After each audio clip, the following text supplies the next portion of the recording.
Good afternoon,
everyone. Welcome to the Seattle Neuro Education Conference. We're so excited to have you all here with us today. My name is Christine Honerty, a rising sophomore at Lake High School, Valley, Washington. My name is Sanjana Krishnan, a rising freshman from Northgate High School, Boston, Washington. And we're your MCs for today. We're thrilled to guide you through an exciting journey into the world of neuroscience. So what is Seattle Neuro Education all about? At its core, our purpose is to create awareness and improve access to neuroscience education for high school students across the globe. We believe neuroscience should be accessible, engaging, and inspiring for everyone. Absolutely. Today's conference is packed with exciting activities. We have multiple inspiring keynote speakers, engaging presentations on outstanding topics, some surprise quizzes, and awards for exceptional participants. By the end of today, we hope you will leave with a deeper understanding of neuroscience, valuable knowledge from our sessions, and inspiration to continue exploring the fascination of the world of brain. So sit back, stay curious, and let's dive into an unforgettable experience together. When the Seattle Neuro Education Conference begins. First, I'd like to call upon your moderators for today, Shreya Evan and Hana Doshi.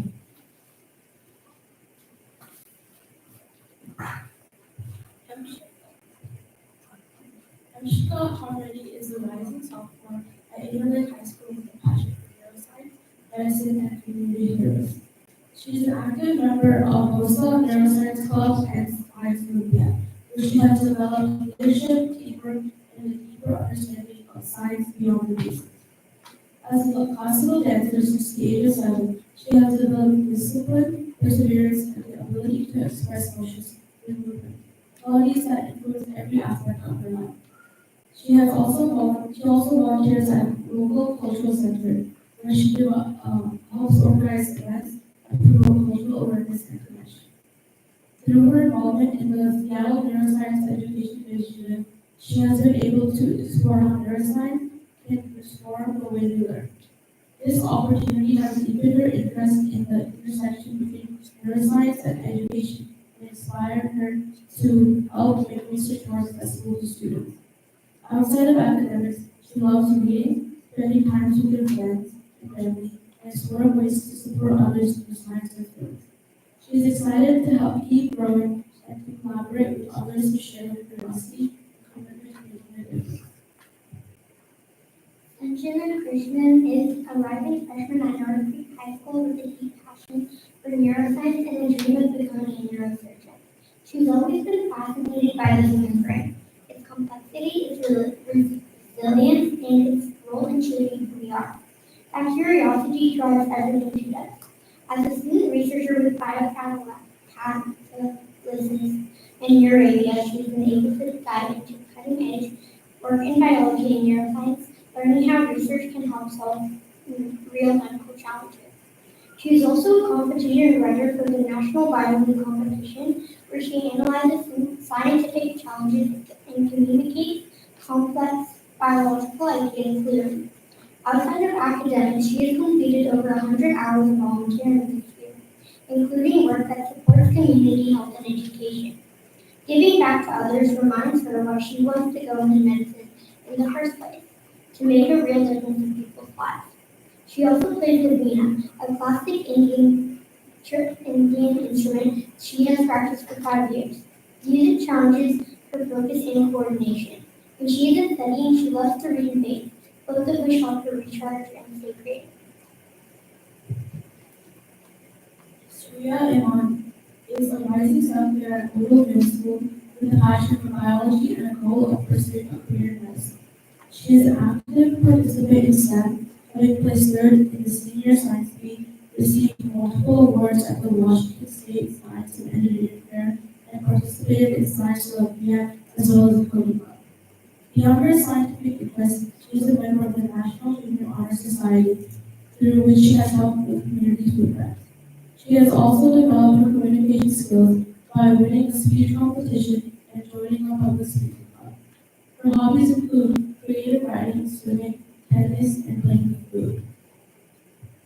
Ahana is a rising ninth grader at Henry M. Jackson High School and a dedicated student athlete.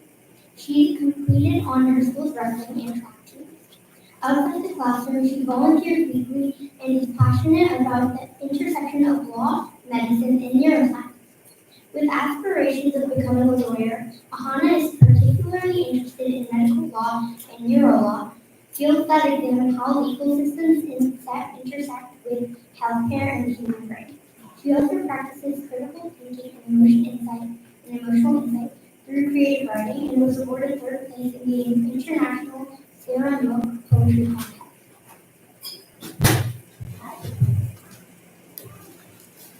Now let's dive into our first round of student neuroscience presentation. First up, we have Pranav Bhagwan, who will be talking about the influence of neuroscience on parenting and child development.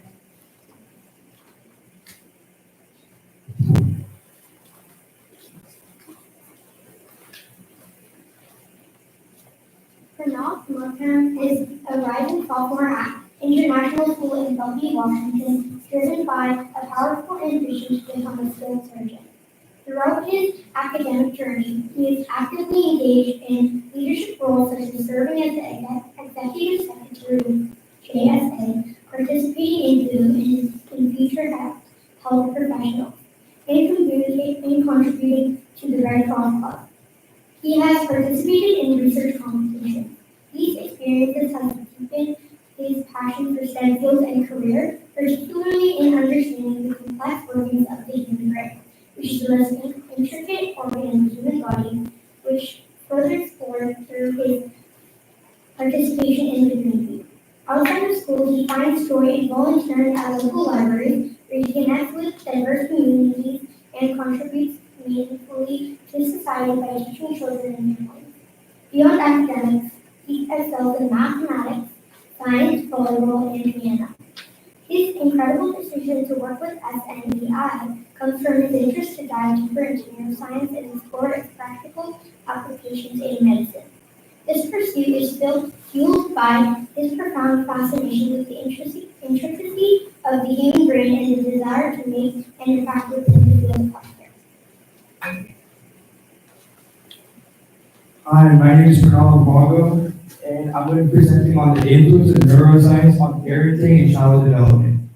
So in the past, parenting was based mostly on tradition and personal experience, but now neuroscience shows us how parenting shapes the child's brain. It helps us understand how early experiences like bonding, stress, and stimulation build a foundation for lifelong emotional, social, and cognitive development. Today, parenting strategies are guided by brain research, and we now know that emotional safety, consistent routines, and daily interaction actually build stronger brain connections. Neuroscience has influenced everything from how we discipline to how we talk and how we respond to children, both at home and in educational settings. There are four major parenting styles: authoritative, authoritarian, permissive, and neglectful.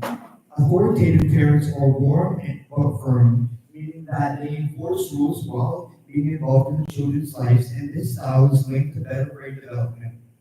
In contrast to this, authoritarian and neglectful parenting is often associated with stress-related brain changes. And neuroscience helps us understand why which styles support healthy brain wiring. Attachment theory in the brain. Attachment theory focuses on the emotional bond between a child and a caregiver.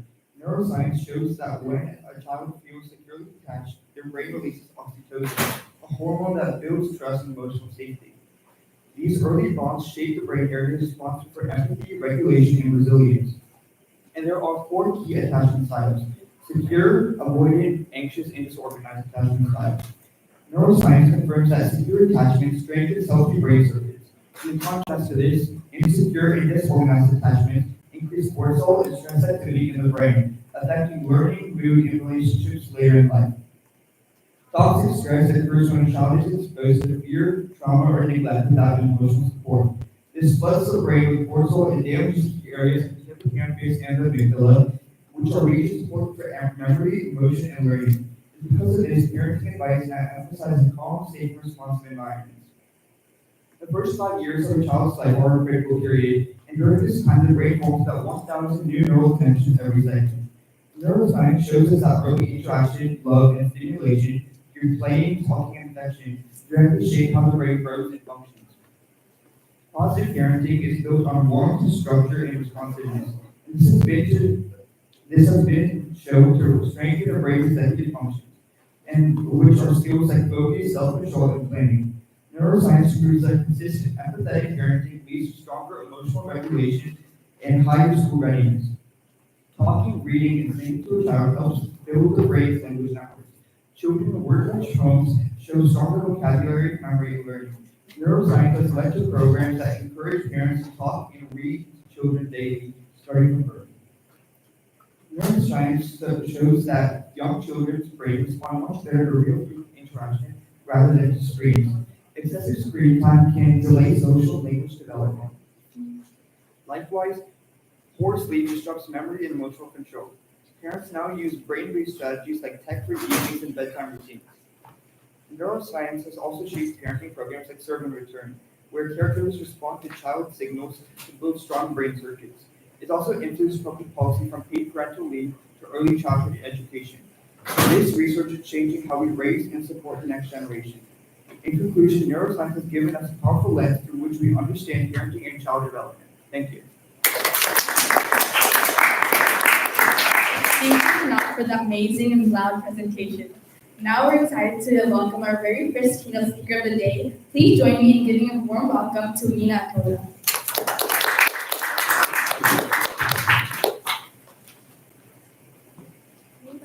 Nina Atola is a sophomore at UCLA majoring in neuroscience on the pre-medical track. Driven by a deep commitment to science, medicine, and health equity, she aspires to become a physician who bridges clinical care with research and social impact. At UCLA, she is an active member of the Neuroscience Undergraduate Society and Interacts, a science outreach group promoting neuroscience education in K-12 schools. She also volunteers with the Lavender Health Alliance, contributing to healthcare resources for the LGBTQIA community. Outside of the classroom, she trains with the UCLA Wrestling Club, mentoring new members and supporting the team world. In addition to these involvements, she serves as a resident assistant for foster a safe, inclusive living environment and mentors fellow students.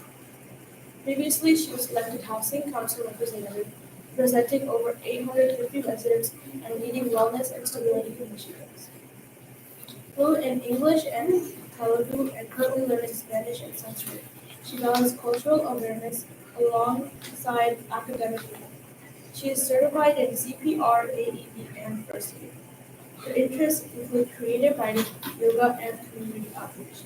That activities that reflect her balance of introspection and active engagement.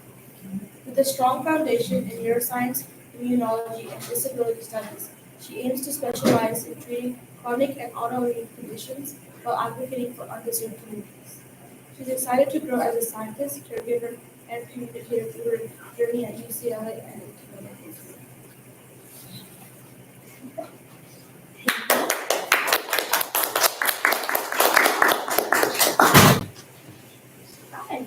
Hi, everyone. So today I'm going to present on basically the teen brain and risk. So my presentation is brain by design, the teen brain and risk. When I say teenage risk taking, what comes to mind? Maybe you think of wild parties, reckless driving, or dangerous stunts. That's what most people picture. Risky behavior we want to prevent. But what if I told you that risk taking isn't just normal? It's necessary. Without it, teens wouldn't develop the confidence, independence, and skills they need to thrive as adults. I'll admit, I have a bit of a reputation of being a risk taker in my family. One of my proudest risks was joining my high school's wrestling team. A bold move, considering I'm known for being extremely accident-prone. Risk taker.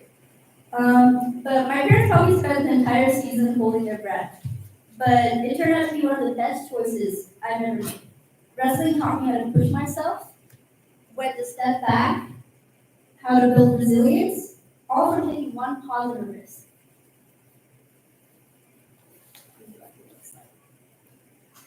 The teenage brain is truly remarkable. It goes through two major growth spurts, one from birth to age 3, and another on the onset of puberty around ages 10 to 12. During the second growth stage, gray matter, the part that helps us learn and form connections, thickens dramatically. After it peaks, the brain begins pruning. The connections we use get stronger, and the ones we don't are lost. This helps the brain become more efficient and mature. But here's where risk-taking comes in. The brain matures unevenly. The limbic system, which controls emotion, pleasure, and reward, develops early. The prefrontal cortex, the part that handles judgment and impulse control, it doesn't fully develop until about age 25. This means that during the teenage years, the part that creates excitement is in charge, while the part that says, maybe this isn't a good idea, is still catching up. Research from H.E. Casey shows that this imbalance peaks in adolescence, making teens extra sensitive to novelty and reward. And then, so up here we have the limbic system up there, and then the prefrontal cortex. Yeah, so then from an evolutionary perspective, that's no accident. Risk-taking during adolescence helps young people gain independence, build social connections, and learn the skills needed for adulthood. As researcher Linda Spears points out, this is true across species. It's part of how we're wired to survive.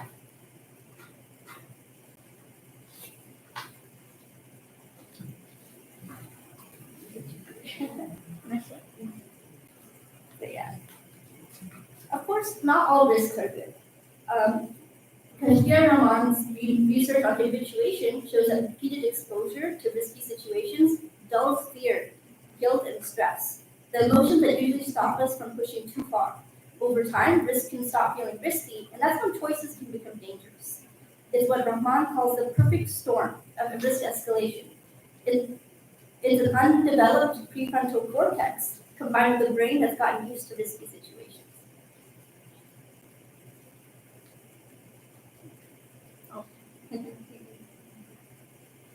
But not all risk is bad. Not all risk taking leads down the wrong path. Healthy risks like joining a team, trying out for a play, or taking on a new challenge helps teens build confidence, decision-making skills, and resilience. The National Academies of Science highlights that risk-taking is essential for growth. And without it, teens struggle to become capable adults. And as Rahman wondered, if negative risks escalate, could positive risks do the same, building stronger, healthier brain pathways? It's a question worth exploring. How we can support. So, the role of parents, teachers, and mentors is huge. When adults listen without judgment, encourage healthy challenges, and provide safe ways to try, fail, and try again, teens learn to navigate risk and grow. My parents have always done that for me. They created an environment where trying and failing wasn't something to fear, and that made all the difference. In the end, risk-taking is how teens learn, grow, and step into adulthood. Our job isn't to eliminate risk, it's to guide it so that natural curiosity leads to growth, not harm. So, thank you.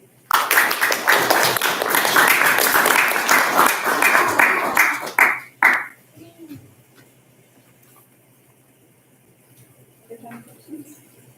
Do you guys have any questions on the presentation?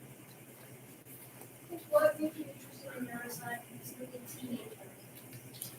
I think I've had a lot of conversations, I think, especially with my parents, about why I'm more like, because I think different people take on different risks. And I feel like this was such an interesting topic to me because some of my friends are usually not as much of a risk taker. And I'm known, like, I just have a reputation for it. So I was just very interested on what would make one person more likely to take risks than other people. And especially because I've seen this pattern just throughout high school as well, that people, and even in college, those early stages, the first freshman year and sophomore year, I've just seen a lot of people take a lot of different types of risks. And so I was really interested in understanding why, they're more likely to take those risks based on how much they brings to know. Any other questions? He has questions about college too. If anyone has it.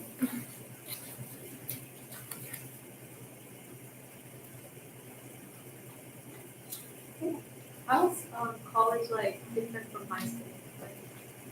Whew. I think one of the biggest things I noticed is a whole lot of freedom in terms of you get to basically plan your own schedule. And it's in high school you have 6 to 7 classes. You're there from 8 a.m. to 3 p.m. Most schools are. And at college, you basically, depends on what kind of college you go to.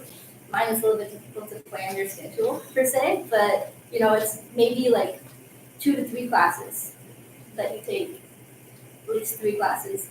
And your schedule isn't as packed as it normally is. But then you find out that actually that's probably a good thing because you have to learn how to schedule in time to sleep and eat and take care of yourself, exercise. And so it's a really big challenge and life balance, I think, that you learn. Because you don't have your parents to be there hey, have you eaten yet? And make you eat and sleep. So I think that's one of the biggest differences is you kind of feel like you're some kind of an adult. You're learning how to do laundry on your own and just adulting. So I'd say, yeah. What do you see the biggest challenge about going to college? Oh, this is a hard one. I think personally my biggest challenge was realizing that I can accept help if I want to, because it's just I'm a very independent person, and so when I first got to college, I was oh, I guess I really, I feel like I can do this all on my own, I can figure out how to be an adult and do college and do sports and activities and everything, and then I realized that maybe I need to learn to ask for help and figure out what professors are good or professors aren't, and kind of I think one of the biggest things that I learned is that it's a good thing to have a buddy to do things with. If you want to go to the gym and you don't have motivation, it's always good to have a buddy, or if you don't want to wake up at 9 a.m. in the morning, because 8 a.m. classes are awful. I would not recommend taking them. If you can get away with it, don't take 8 a.m. classes. But if you have to take an 8 a.m. class, it's good to have someone that gets up with you to get breakfast so that you actually show up to class, because it gets really easy not showing up to classes if you don't have someone to keep you on track, or if you can't keep yourself on track. So I'd say it's definitely very helpful doing that. Any other questions? Thank you.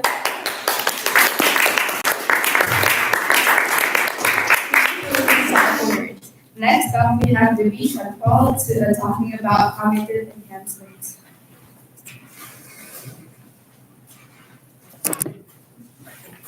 Phoebe is a sophomore at North Creek High School with a strong passion for science. She's been a part of Science Olympiad for the past 2 years, during which she's enjoyed challenging herself and learning more about life sciences. She also got a chance to participate in the science bowl, embracing the opportunity to learn more about science in detail. Her fascination with the human body, and especially the brain, has led her to become extremely interested in neuroscience. She finds it so fascinating because the brain plays such a huge role in the way we think, feel, and perceive the world. She was thrilled to be involved in this project because it's a good chance to learn more about the brain and also help to share that knowledge with other individuals. She was also involved in band council and science club in school, where she has the opportunity to work with other individuals on creative and science-based projects. Thank you. Good afternoon, everyone. Today I'm going to be talking about a fascinating but controversial topic, cognitive enhancement. This means using neuroscience and technology to improve the way our brains work, not just treat illnesses, but to make healthy people sharper, faster, and smarter. But should we do it just because we can? Cognitive enhancement refers to the use of drugs, brain stimulation, or devices to improve mental abilities like memory, focus, learning, or creativity, often in people who are already healthy. It goes beyond just traditional medicine. Instead of treating a disorder, it's about boosting the brain's natural capacity.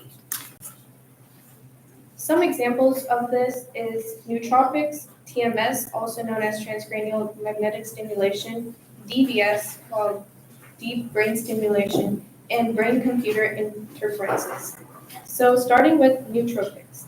Nootropics are medicines like Adderall or modafinil and are used to increase focus and alertness, especially in academic or work settings. TMS, like transcranial magnetic stimulation, is a non-invasive method used in depression treatments, but is being tested for cognitive enhancements too. DBS, or deep brain stimulation, is an invasive technique, and it's originally used for treating Parkinson's. Now it's being researched for enhancing mood and attention. Brain-computer interferences like Neuralink aim to directly connect brains to machines. So this could potentially allow people to control devices with their thoughts. Now, there are so many benefits of this, like improved memory, attention, learning speed, and helping older adults to keep their minds sharp, boosting productivity and creativity in demanding jobs, and possibly even helping us solve big problems faster and making the society a better place. But some argue that this could be the next step to human evolution. But there are ethical questions too, such as, is this fair? Is there pressure for people to actually use brain enhancements? And is this an authentic way? So will only wealthy people have access to these tools? And will students, workers, and soldiers be expected to enhance just to compete? If we boost our intelligence, are your achievements actually your own? Some people worry about the future where people are judged by who they are, but not how enhanced they are. People are very divided on this issue because some believe that enhancements are a personal choice, like drinking coffee or taking vitamins, but others warn that we're opening the door to a world of inequality and pressure. My opinion on this is that cognitive enhancements hold real promises, but only if we proceed with responsibility, fairness, and caution. We should encourage research that helps everyone, not just the privileged, and create clear ethical guidelines. Technology shouldn't make us less human. It should support what makes us human in the first place. Thank you.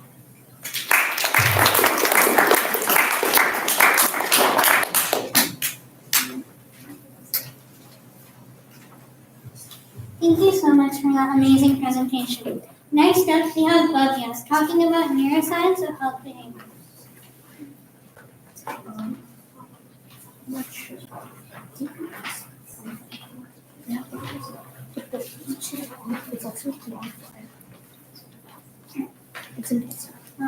Next up, we have Sahasra Samagunta talking about the intersection of neuroscience and artificial intelligence.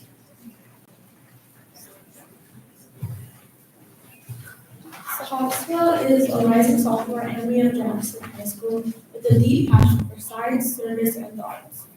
Her curiosity about the human brain and interest in healthcare led her to medical school, where she has found a community that values academic excellence, leadership, and teamwork. And also, she has come to appreciate the importance of medicine and the beauty of the human body, which further fuels her desire to explore the field of neurodynamics. She currently serves as Director of Community Outreach for this neuroscience-focused initiative. Her role allows her to connect with others, raise awareness about neurological health, and help organize events that make neuroscience more accessible to the community. Beyond academics, she has been immersed in classical dance for the past 8 years, which has instilled in her discipline, creativity, and a strong sense of expression. She was honored to receive first place in dance choreography at the state level in the elections, competition, and advanced nationals. Whether she's performing on stage, engaging with the community, or diving into the complexities of the brain, she's always striving to grow, learn, and make a difference. In her free time, she enjoys reading books, volunteering, and hiking, activities that help her stay grounded, inspired, and connected to the world around her. Hi everyone, my name is Sahasra Kalakwenta. I am a rising sophomore.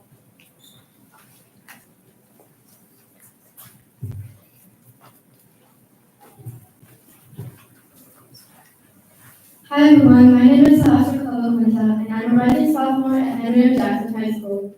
And today I'll be presenting the topic of neuroscience and AI. So I'm going to start with a little icebreaker. If I told you there's a future where you could think type a message just by thinking it, would you be amazed or mildly terrified? Well, spoiler alert, that future is already in the progress. And it's happening at the intersection of two incredible fields, neuroscience and AI. Let's explore what that means and why it matters. Today, I want to take you into a fascinating world where science and technology collide, where our understanding of the human brain meets the power of artificial intelligence. This intersection changes everything, from how we treat diseases to how we design smart machines. But as with any powerful combination, they're not just amazing opportunities, but also serious risks that we have to face head on. Let's start with how neuroscience has shaped the way we build AI. You know how our brain has billions of neurons constantly firing signals to help us see, move, think, and feel? Well, that's actually the blueprint behind artificial neural networks, the core of most AI systems today. Deep learning, which powers things like facial recognition and language models, was inspired by how our brain processes images and sounds. So in a way, every time that you talk to a smart assistant or recommendation system, you're using a machine that learns exactly from how the brain works. Now let's flip the perspective. How is AI helping us understand our own brains? The brain is insanely complex, millions of signals firing every second. Traditional methods cannot help us keep up with all that data, but AI can. It's helping doctors analyze brain scans more accurately and even predict diseases like Alzheimer's earlier than before. If you can see here, researchers constructed 3D images of almost every neuron and their connections within a small piece of the human brain tissue using AI. And now moving on to real-world applications in healthcare.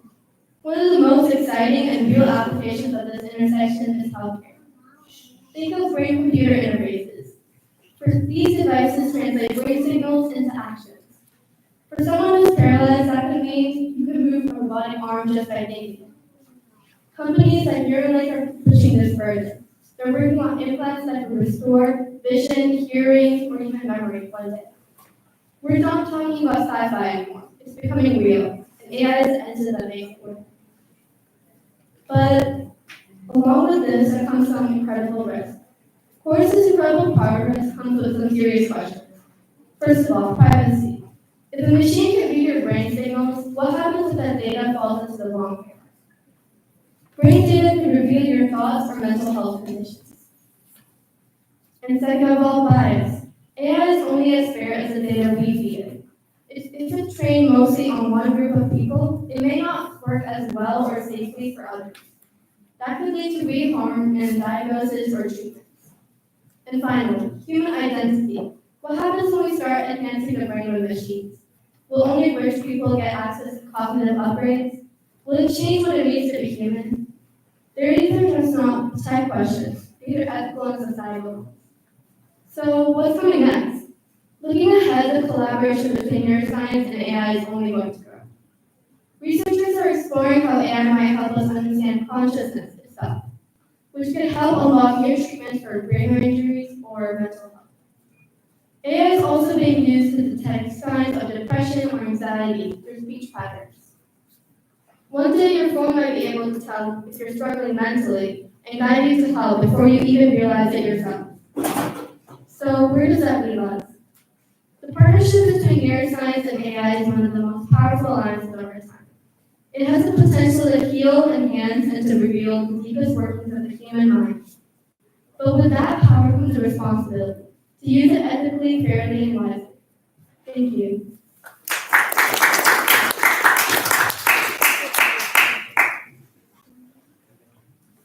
Thank you for that wonderful presentation. Next up, we have Gabriel, who will be telling us about neuroscience of health behavior. Lavia Kotopoli is a rising junior at Juanita High School in the Heritage Program, with a strong passion for becoming a neurosurgeon. As Vice President of the Biotechnology Club and founder of the Coding for Medicine Club, she's focused on bringing technology and medicine together to create meaningful change in healthcare. She's actively involved in HOSA, TSA, and NHS, and her work with the Seattle Neuroscience Initiative has expanded her knowledge of brain science and inspired her to pursue impactful research. Volunteering at a memory care facility for dementia and Alzheimer's patients has been deeply moving. It has strengthened her commitment to supporting her families facing these challenges. She has completed AI ML projects focused on stroke prediction and seizure detection, both recognized at the Washington State Science and Engineering Fair. These experiences reflect her goal of using technology to solve real medical problems. She also volunteers as a junior co-scholar at Swedish Hospital, helping patients and learning more about healthcare environments. Through the Seattle Neuro Education Initiative, she combines her interest in tech and wellness to promote fitness education and healthier communities. Outside of academics, she enjoys coding, staying active, and finding innovative ways to improve health and well-being. She has decided to keep learning and collaborating with others who are just as passionate about medicine and fitness.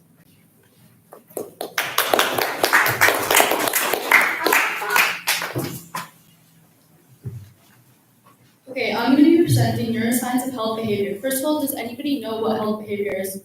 Anybody? Take a guess. Sure.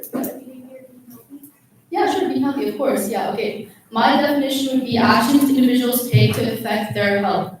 Does anybody know any examples of healthy habits? Maybe something you've done? Go ahead. Yeah, of course. Anybody? Yeah, drinking water. Those are all really good ones. My examples were eating habits, sleeping patterns, and exercise. So why does this even matter? First of all, it's connected to brain function.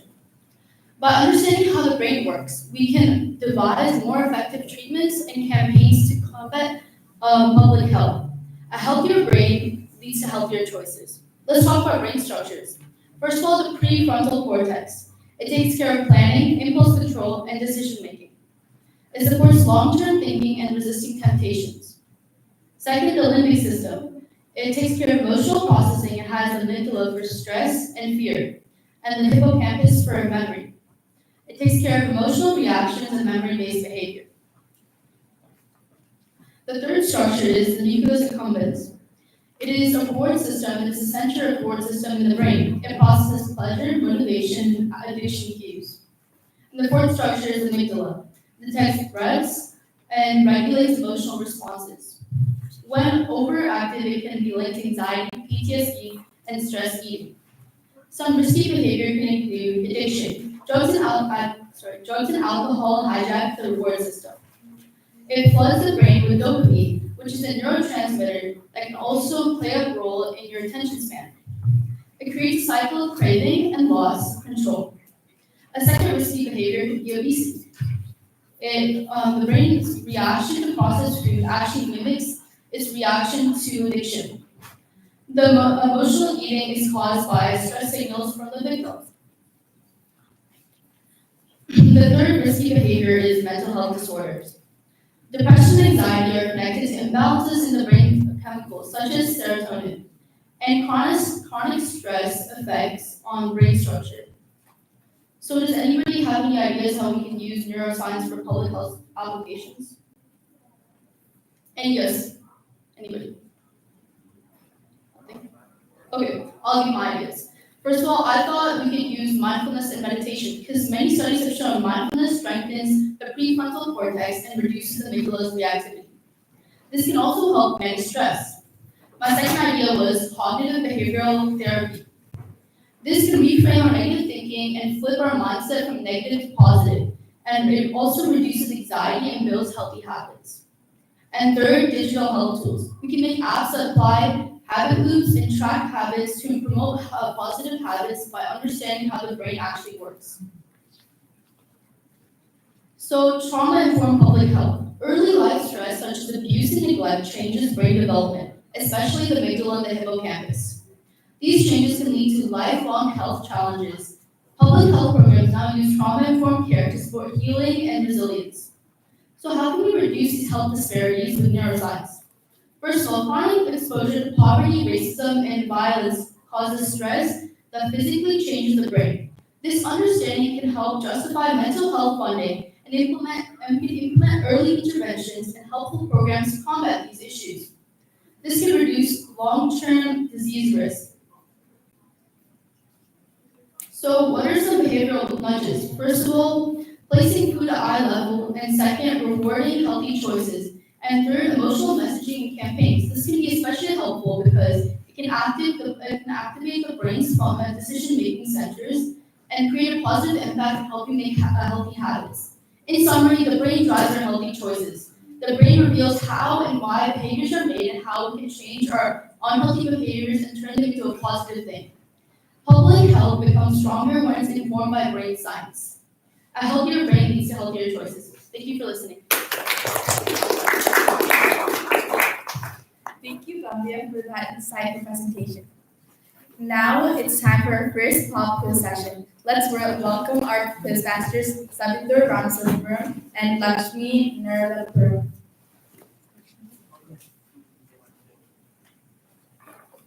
Are you guys ready for the first part of the quiz?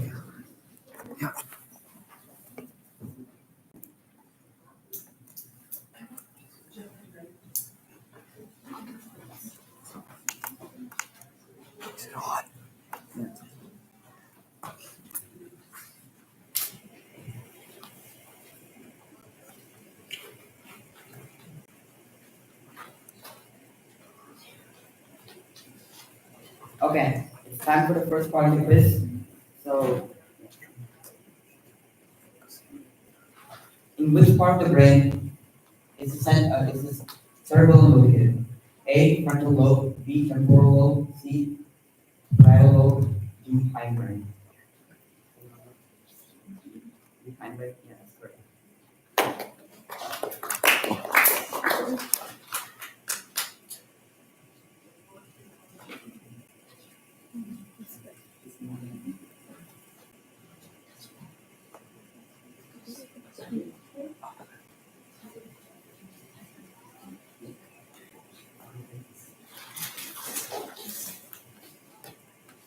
Okay, second question.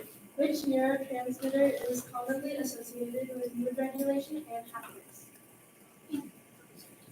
B. The answer is C. Serotonin. Let's try. Next question. What is the term for the fight or flight response triggered by the sympathetic nervous system? A. Autonomic response. B. Homeostasis. C. Stress response. D. Parasympathetic. C. That's correct. Yeah.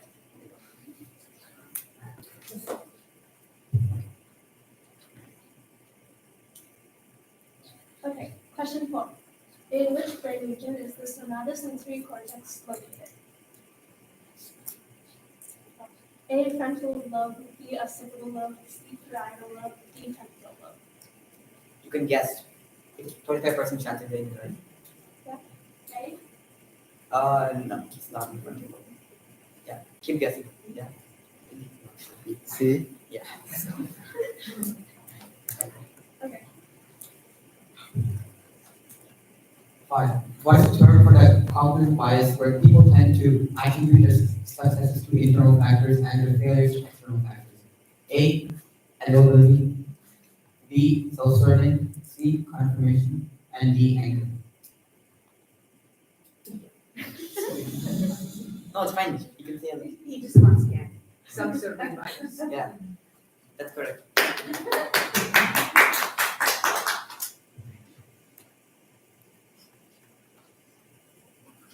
Okay, question 6. What is the phenomenon where a person's brain fills in gaps in the region to create continuous images?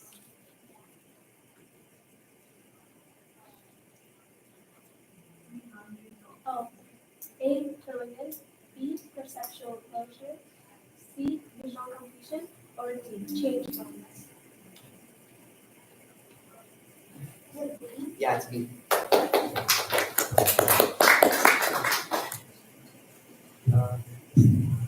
In which part of the brain is the primary motor cortex located? A. Occipital lobe. B. Temporal. C. Parietal. D. Frontal. Is it frontal? Yeah, it's frontal.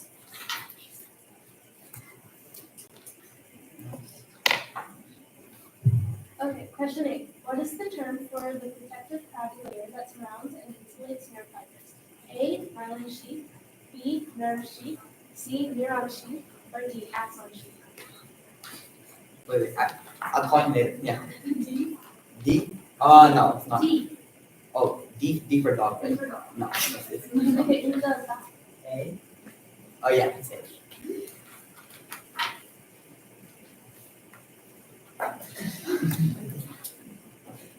Now, what's the term for the brain's ability to change and adapt throughout life? A. Neurogenesis. B. Plasticity. C. Hypergrowth. And D. Synaptogenesis. Oh, yeah.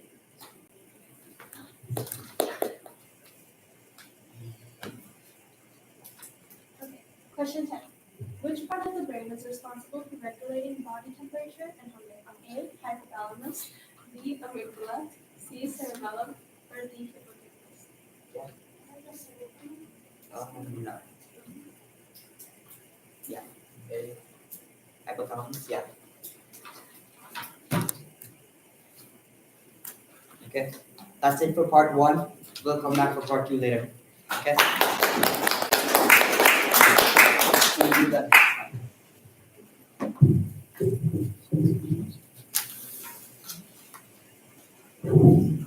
Now back to more presentations. We have Arthur Irwin talking about the aging brain.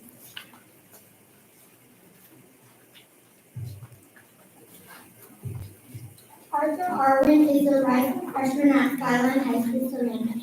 She was the co-founder of and president of the Science Club at her middle school and has represented her school in science competitions like the National Science Bowl, Science Olympiad, and engineering fairs.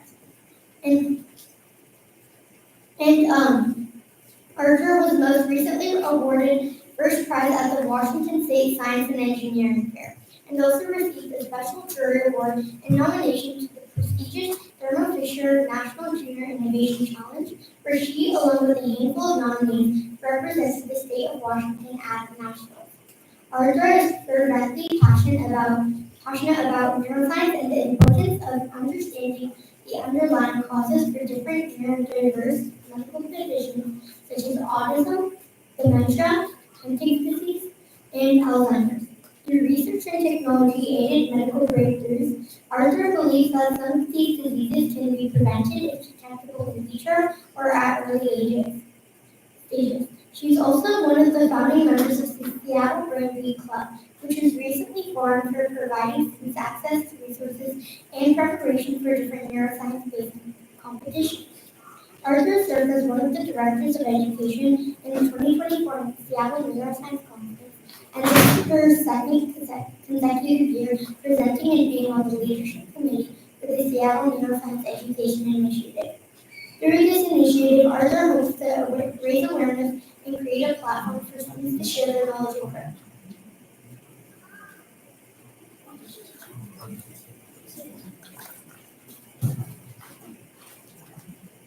Thank you.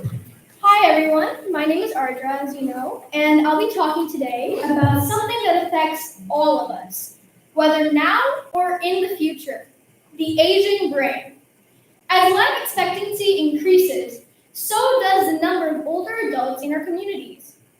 That brings challenges, but also opportunities, especially through neuroscience. Hence my topic, the aging brain and neuroscience, and societal challenges and solutions for the aging populations. Let's break down what happens to our brains as we age, how it can affect us greatly, and how neuroscience is basically working overtime to help us. To start off, get this. Starting in our early 30s, the brain begins to slowly shrink in volume, and connections between neurons weaken.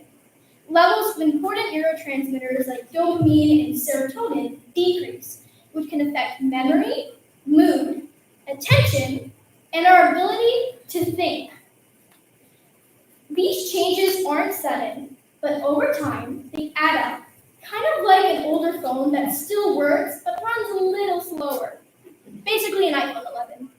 Anyways, while this is a natural part of aging, it doesn't mean our brains stop working well. In fact, with the right care and stimulation, the brain can still stay active, adaptable, and strong. And this is where neuroscience comes in. It helps us figure out how.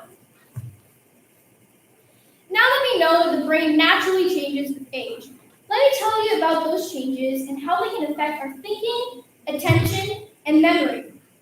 Short-term memory often declines, processing becomes slower, and multitasking gets more difficult. Attention span may shrink, but emotional regulation can actually improve, so it's not all doom and gloom for age. This is probably due to more activity in the prefrontal cortex.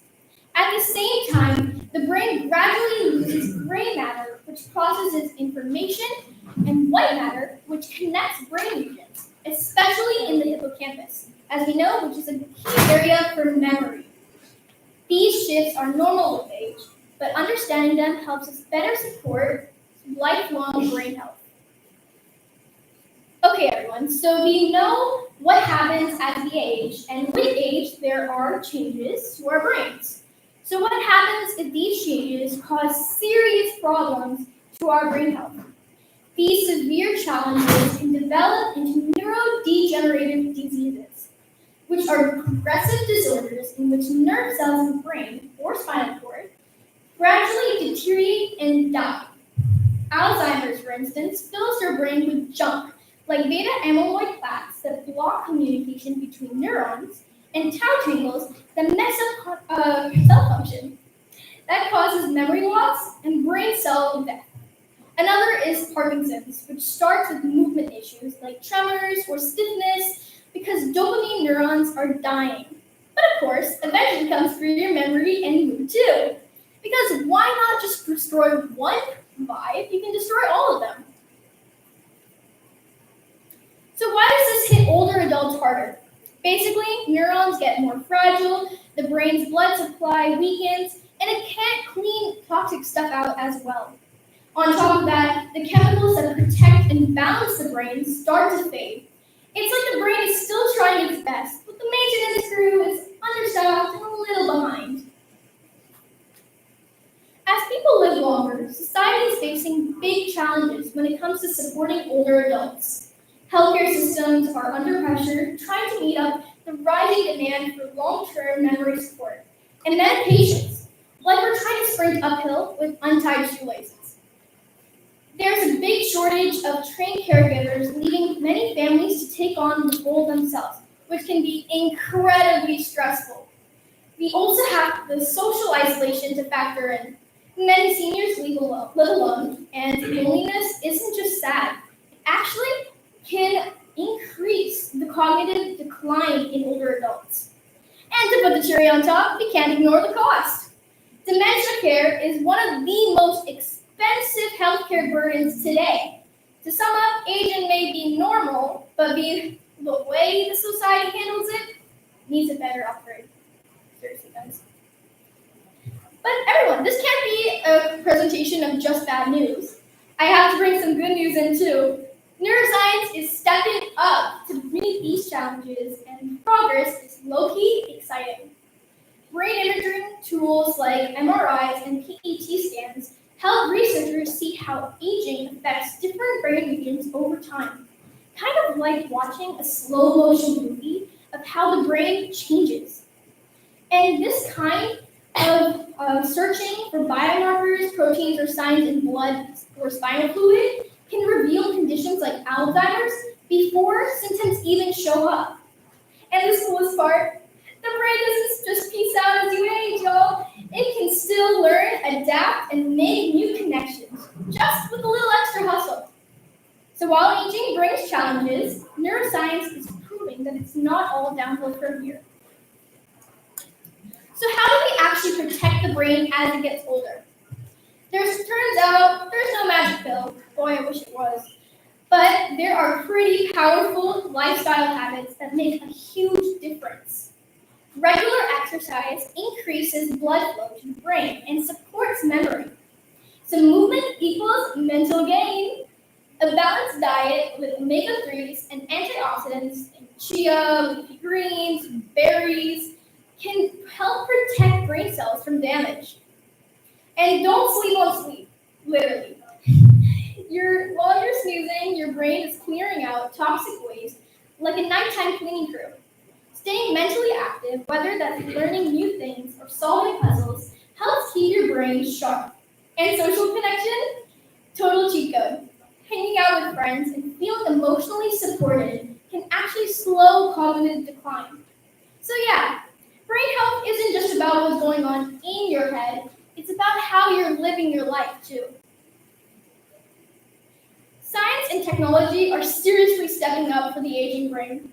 AI can now detect early signs of Alzheimer's through speech or movement patterns, kind of like a brain health checkup before symptoms even start. Tools like TMS use magnetic pulses to improve memory and mood. And smart home tech like reminders or voice assistants like Google or Alexa can help older adults stay independent. Researchers are even exploring gene therapy to target the root causes of brain decline. The future of health, low-key, looking good.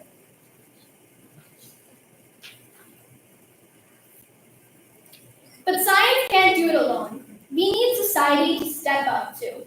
That means funding brain research, supporting caregivers, and designing age-friendly spaces. We also need to break down the stigma around aging and cognitive decline. Brain health isn't just personal. We all need to care. And lastly, to sum it all up, aging is natural, but growing and maturing is optional. If we mature as a community, it doesn't have to mean losing who we are. With science, smart choices, and solid support systems, we can keep our brains strong and our minds sharp. The more we understand and care about brain health now, the better we'll age later. It's not about avoiding change. It's about coming prepared to face it. Thank you. Thank you, Audra, for that amazing presentation. Next up, we have Turnside Kubla.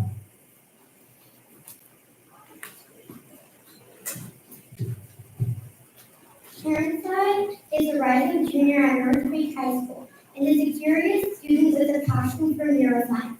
Turnside has actively pursued this interest through research projects, including a recent project presented at a science fair.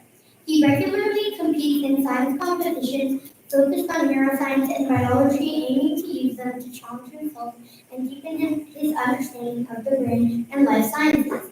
Alongside this, Sharon founded his high school research club, which he hopes to grow into a community where students can collaborate on projects, explore topics in STEM, and build the skills needed to present their work.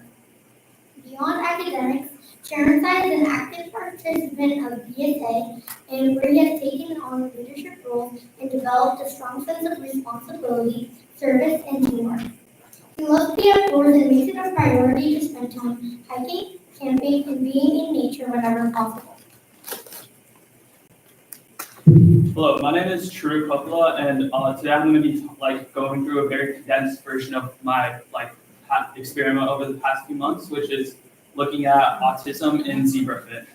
So specifically, I wanted to look at the environmental factors of early life development and stress on the risk of people developing autism. So to do this, I chose this insecticide, which is called CPF. I'm not going to say the full name, but it's called CPF. So CPF is this pesticide that's been shown to lower IQ in humans, and it's still used. So there's a lot of controversy about continuing to use it in farming.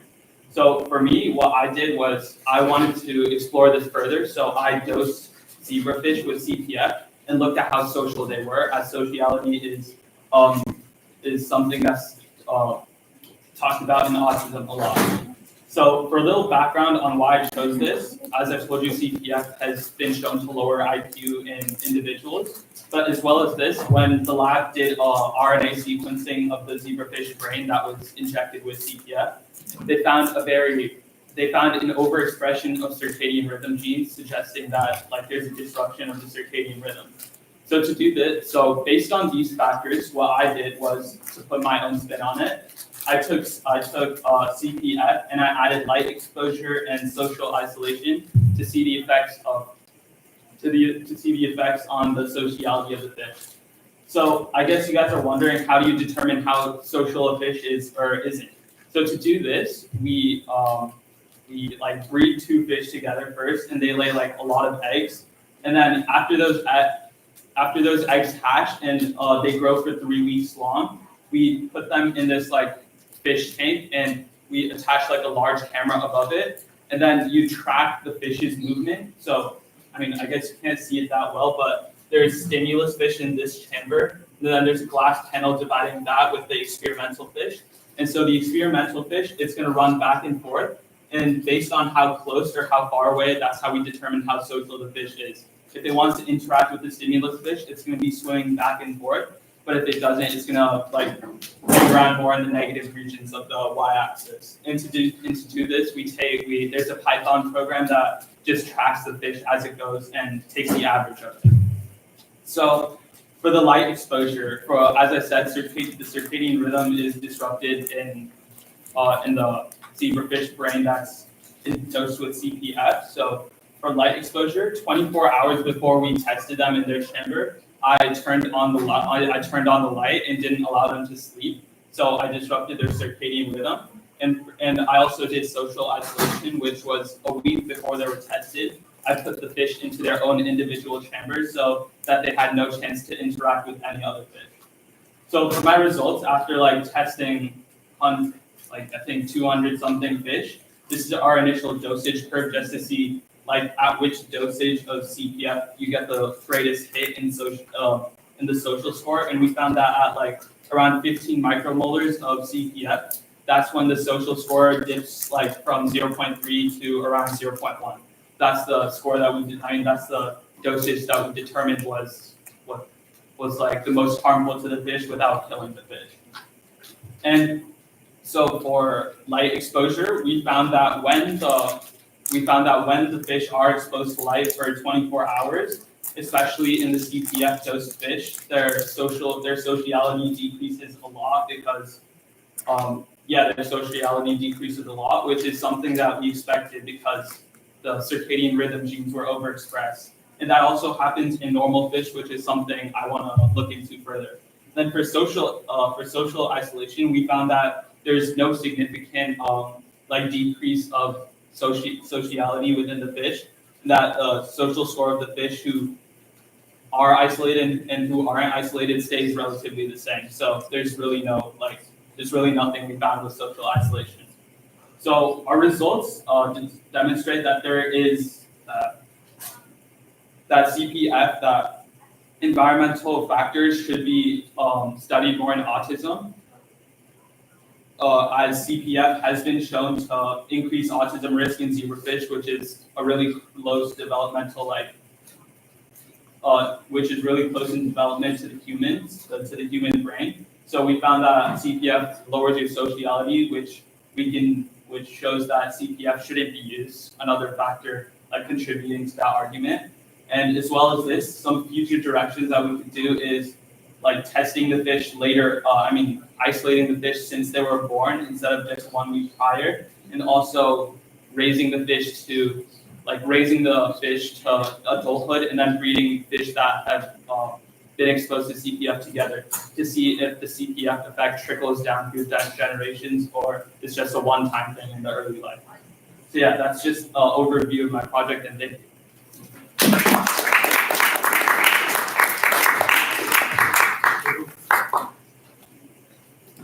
Oh yeah. So this setup was Oh no, it was done at the Gang Lab in Neuro. okay. And how come you can compare fish rate? Oh yeah, so the zebrafish, why we chose that model is because it grows up really fast. Like when you start breeding them, like 1 to 2 hours, you get like hundreds of eggs. And it's also prior research has shown that the development of the zebrafish brain is also really close to the human brain. So yeah. And the data that you have done, the simulation, is it like the writing or the simulation or? No, so basically the professor of the lab, Dr. Gang, for his postdoc project at the University of Utah, he developed this program where they take this tray and they just measure the social score of the fish, and yeah, that's how it's not really a simulation. It just records the fish and measures how far or close it is. And these we have the data where you can compare the brain of the zebrafish to the brain of the human. I know this is very similar, but is there any discrepancy in the data which any outlier which we say that this is not present in the market? My research wasn't really on the human brain part of it. No, it's like you're comparing zebrafish to a human brain. Yeah. So what is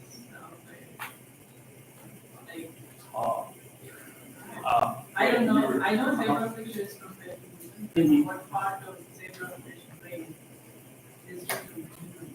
Oh, I think it's mainly just the human brain's more complex in decision making and stuff, but the sociality is what's the same. That's why they use it to determine how social the fish are. So all your assumptions are social. Yeah, that's why my project was on the sociality of the zebrafish.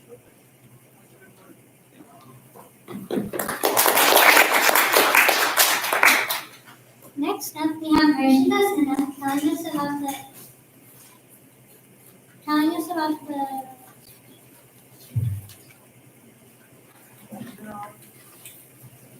Next up, we have Harshita Sinha telling us about the neurological disorder.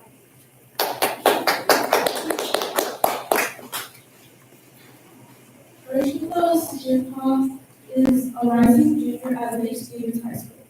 As her name suggests, she's a fun-loving and people-oriented individual with a strong passion for STEM, as demonstrated by her participation in the 2024 Microsoft National Championship and the World Mixed Competition Shows.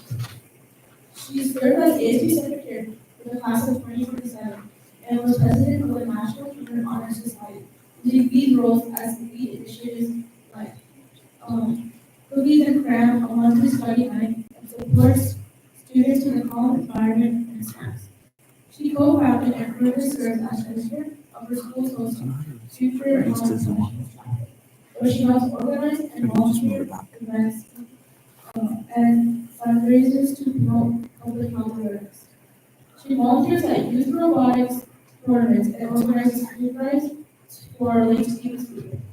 As the academic director of the Seattle Neuroscience Education Institute, She helps plan events, promotes student engagement, and coordinates with guest speakers to raise awareness about how brains.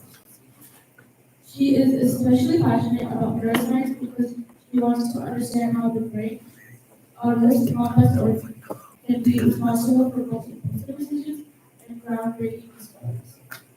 Learning that 1 in 4 people suffer from mental illnesses inspired her first to future neurology, which she hopes to contribute to advancing the treatment of the understanding of human mind.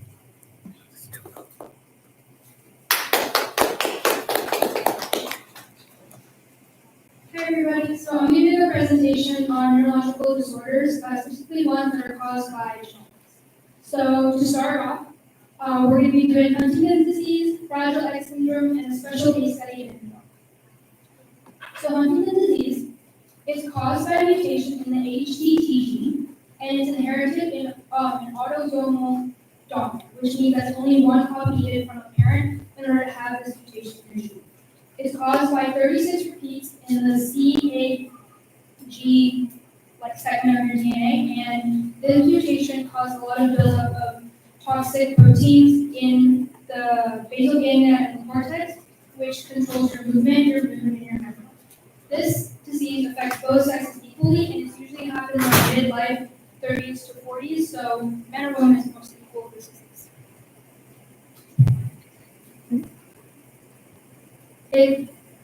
There's mostly symptoms include uncontrolled jerking, cognitive, memory loss, confusion, and poor decision making, as well as depression, anxiety, and irritability. Symptoms worsen over 10 to 25 years, and currently there is no cure, so it just gets worse as it goes. The treatments we have now are certain medicines that reduce involuntary movement, antidepressants and antipsychotics for mood, and therapy for physical speech, which helps maintain function in their daily life. Next, we have Fragile X syndrome.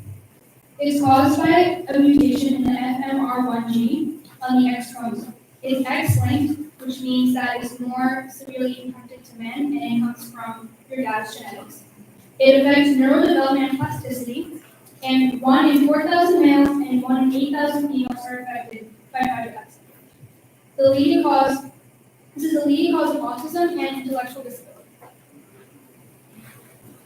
It happens mostly in children, so it will affect their development, such as walking and talking. It can cause ADHD, social anxiety, and autism-like behaviors. It can cause long face, large ears, and flexible joints, and seizures and sensory issues. Girls often have mild learning or emotional problems and are not always diagnosed early, which is why Fragile X is such a complicated disease to diagnose.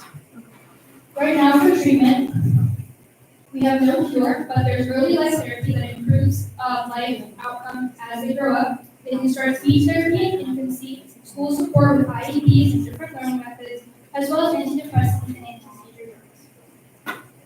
Next, we have our special case study. This is KJ.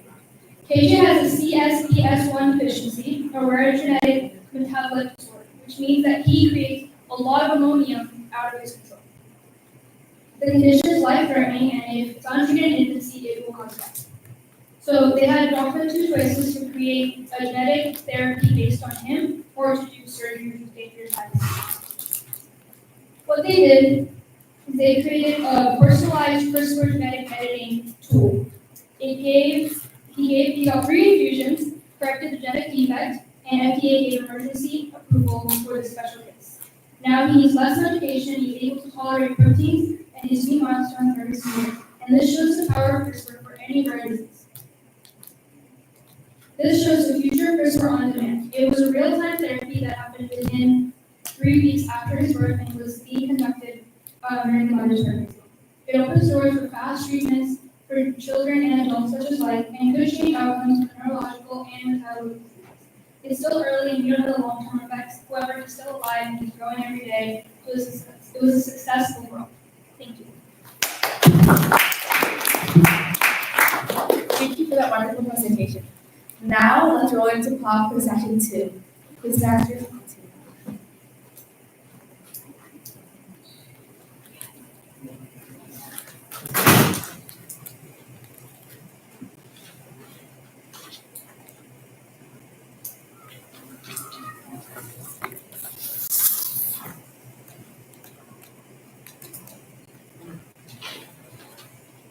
Okay.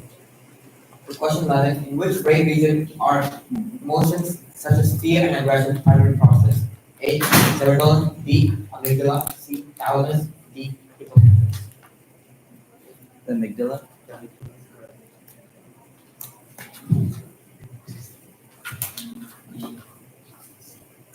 Okay, question 12. In which lobe of the brain is the primary visual cortex located? A. Frontal lobe. B. Parietal lobe. C. Temporal lobe. Or D. Occipital lobe. Correct. Yeah.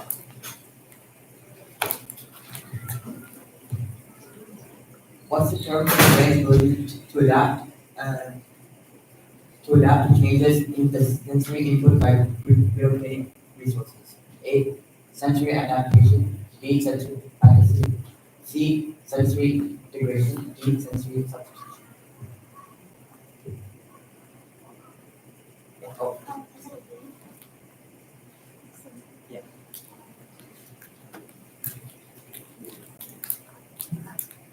Okay. Question 14. Which brain structure is responsible for regulating sleep and wake cycles? A. Pineal gland. B. Corpus callosum. C. Medulla oblongata. Or D. Cerebellum. Yes? A. Yeah.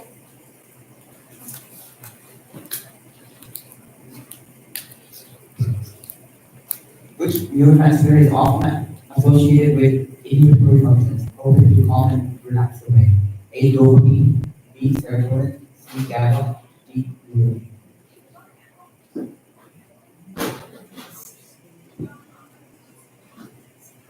Yeah.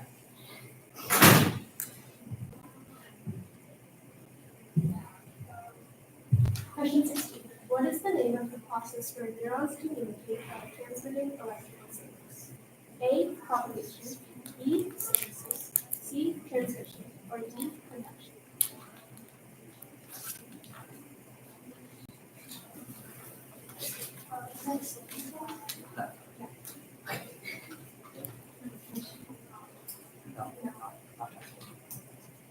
Does anyone? Propagation. Yeah. Correct.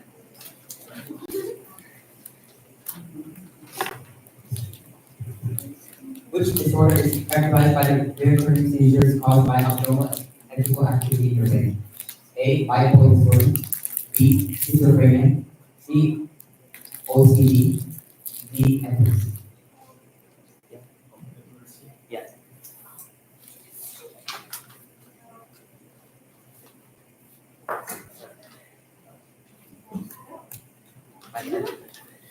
Question 18. What is the term for the involuntary rhythmic movement of the hands that occurs during REM sleep? A. Distinctness. B. Saccade. C. Pursuit movement. Or D. Limb reflex.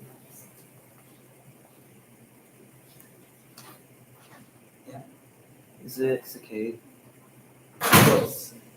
Saccade's the opposite. Is it mystic? Yeah. I feel like if I got it in two, that's like close enough, right? I mean, no one else wrote it, so.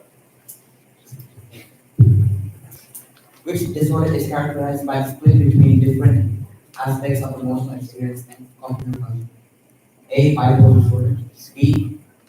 Dissociative identity disorder. C. Schizophrenia. D. OCD. A. No, it's not. It's not.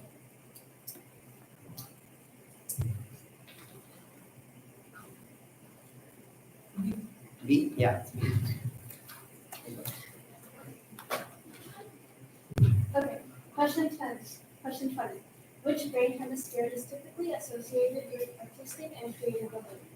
A. Frontal lobe. B. Right hemisphere. C. Corpus callosum. Or D. Left hemisphere. D. It's not B. Yeah. Yeah. It's B.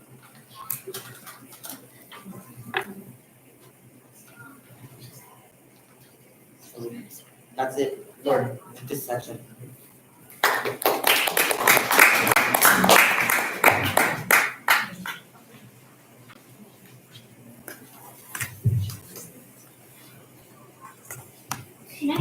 have Ari and Rao telling us about sleep as a superpower for brain and body.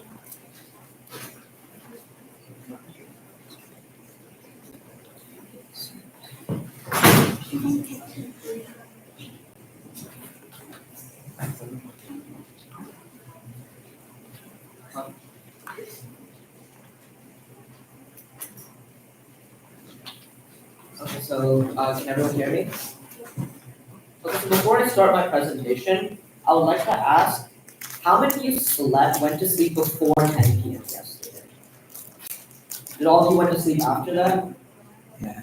Well, that's kind of unfortunate. Hopefully by the end of this presentation, you'll rethink that choice. So today I'll be talking about how we can use sleep as a superpower for teenagers' cognitive and physical well-being.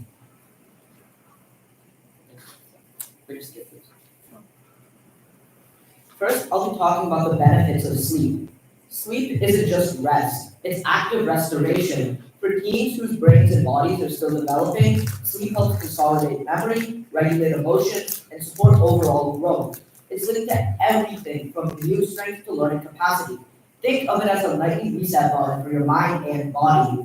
Sleep fuels every aspect of a teen's development, from brain power to emotional strength to physical health. It's not just downtime, it's the foundation for becoming your best self.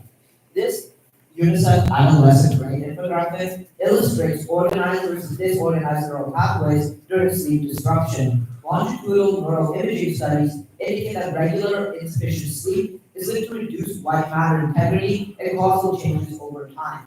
White matter connections between regions of the brain control emotion regulation, memory, and attention. Next, I'll be talking about how sleep can heal the body. So sleep is the body's in-house doctor.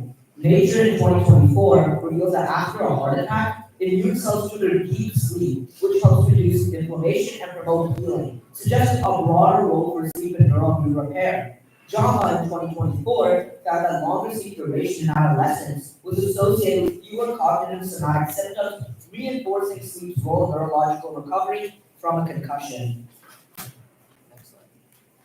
Now I'll be talking about what can happen if your sleep is disrupted. Research shows that teens with a regular or reduced sleep, especially from late night screen time, have disorganized white matter in brain areas tied to emotion and attention. This neural disruption is linked to higher depression scores. Consistent quality sleep keeps these brain highways clear and communication fast. If these highways are not well maintained, then travel from one city to another can be slow and inefficient or even completely disrupted. The top picture is a diagram of a healthy circadian rhythm. The circadian rhythm is your body's natural 24-hour clock that regulates your sleep, hormones, digestion, and other processes. For example, melatonin, commonly referred to as the sleep hormone, starts being secreted around 9 p.m. and stops being secreted around 7:30 a.m. However, blue light, which comes from devices, will suppress the secretion of melatonin as your body will be tricked into thinking it's still awake, which will offset your circadian rhythm. And it's not just what teens do that affects their circadian rhythm, it's what surrounds them. Light pollution from street lamps, neon signs, or glowing windows, otherwise known as artificial light at night or ALAN, delays sleep and shortens sleep cycles. Teens exposed to more nighttime light have higher risk for depression and anxiety due to circadian rhythm disruption. Environmental light, especially from cities, as I said, disrupts melatonin production. That delayed sleep shifts your internal clock and increases the risk of mental health struggles. Melatonin, as I said, is commonly referred to as a sleep hormone. It is produced by your brain and is responsible for the timing of your circadian rhythm, and plays an integral role in when you fall asleep, stay asleep, and wake up. This chart, sourced by Sustainability and BPI, visualizes melatonin suppression across species at a very low light level and shows increasing effects for brighter city lights. Melatonin is suppressed by extremely low light intensities in invertebrates, ranging from 0.01 to 0.03 lux for fishes and rodents to 6 lux for sensitive humans. Just to give you some context, the average luminance of a smartphone is 280 lux, so you should definitely not be on our screens at night. Finally, I'll be talking about what we can do to fix our sleep. Good sleep isn't just luck, it's a habit. These strategies highlighted by Harvard Medical School help teach align their biology with their daily routines. Even small changes like turning off devices earlier or stepping outside in the morning can dramatically improve sleep quality. Consistency, reduced tech, and environmental control can all make a difference. No, I'll just speak. Is this better? Yeah. Okay. Yeah, so these are all of the sources I use. These insights are grounded in peer-reviewed science and student health advocacy. The more we understand the real effects of sleep, the better equipped we are to protect this vital health pillar. Finally, I would like to highlight a nonprofit that I support, the HLWF Alliance. This nonprofit is doing incredible work at the intersection of health, life science, wellness, and fitness. Please consider contributing to the cause.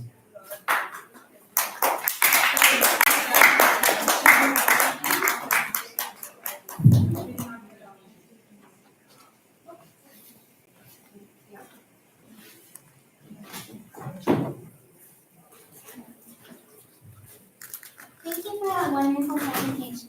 Next up, we have Neuro explaining neuroscience and leadership.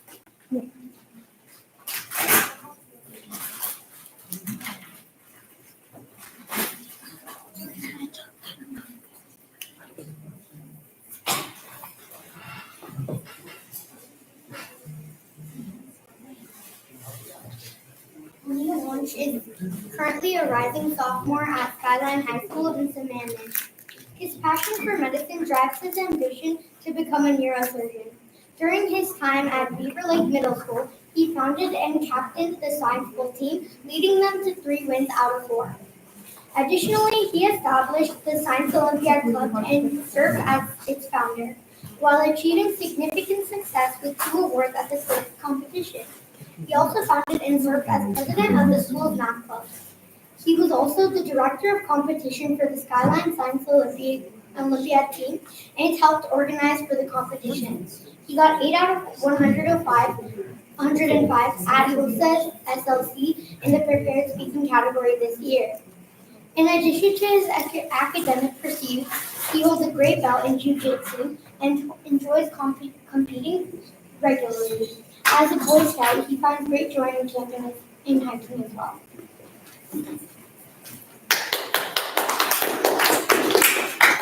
Thank you for that nice introduction. So first, I'd just like to say that my topic is like the neuroscience of leadership. And I want to thank all of you guys for coming here and being leaders and pillars and talking about neuroscience.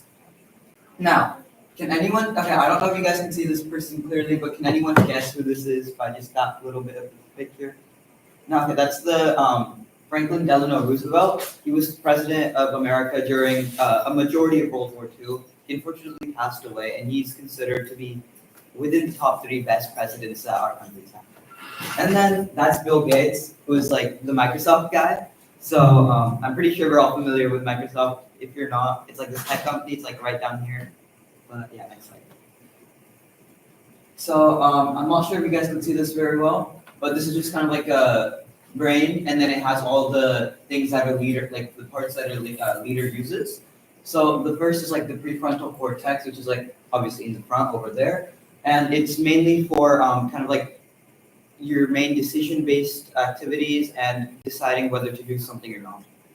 Then it's the amygdala, which is kind of near the middle over there. You can read more about it there, but it's basically emotional response and stress. So things that a leader is like used to, right? Like if I'm a CEO, I'm going to get a bunch of people saying, oh, we have to delay this project, and then customers get back. So again, stress, and then the anterior cingulate cortex, and its normal function is kind of like mood, but yeah, next slide. So here's a, we went one forward. Yeah. Okay, now my slide. Yeah, so the anatomy of the leader's brain, the prefrontal cortex. That's used for strategic planning, risk assessment, and cognitive control. The amygdala is threat detection, emotional processing, and conflict resolution. So very important. And then the anterior cingulate cortex is a conflict regulation as well. And it's also empathy. And then the insula is for self and emotional awareness, because obviously you're going to need to keep that in check if you're a leader. So the first stop is the prefrontal cortex, which is the strategic command function. So the function is long-term planning and ethics and complete complex decision-making and regulating impulses. So now, not everyone's great at this, right, obviously, but there are some ways to actually enhance this. Those are regular physical exercise, balanced nutrition, and brain training activities. So basically the three things that you should be doing anyway to keep your brain and body healthy and fit. So there are things that can impact your prefrontal cortex, which can be stress, mental health issues, and lifestyle choices. So next is the amygdala, which is the emotion regulator of the brain and the body. So the neuromechanics, it activates 3 times faster than just conscious thoughts, and it floods body with cortisol during perceived threats. That's a stress hormone. Now, regulation techniques, you can like labeling emotions can reduces the amygdala arousal by 50%. This is a technique to kind of control your emotions and to keep yourself in check whenever you start getting angry. Another thing is 5-second breathing practice disrupts the stress feedback loop so you can actually think clearly. So now it's the empathy network, the ACC, and the mirror neurons. So the function of the ACC is to detect emotional incongruence in team interactions. It activates during perspective taking exercises. So that's like thinking about how it would be from someone else's perspective. The mirror neuron system rises when when observing others' actions and intentions. So decision making under pressure. Now, imagine you're a CEO, right? And you have to really lock in on tasks. And for that, there's going to be a lot of pressure on you. You're the head of the company. Or let's say you hold a really big government position. A lot of people have faith in you, and that's going to put you under stress. So the PFC versus the amygdala, which is you have to think whether you're going to analyze it properly or you're going to let your emotions take over. So that's when you have to kind of calm yourself down and then think clearly and make your next decision. And then you can also have cognitive biases, and stress amplifies loss aversions by 200%. So that's like how bad you think that the loss is going to be versus the gain.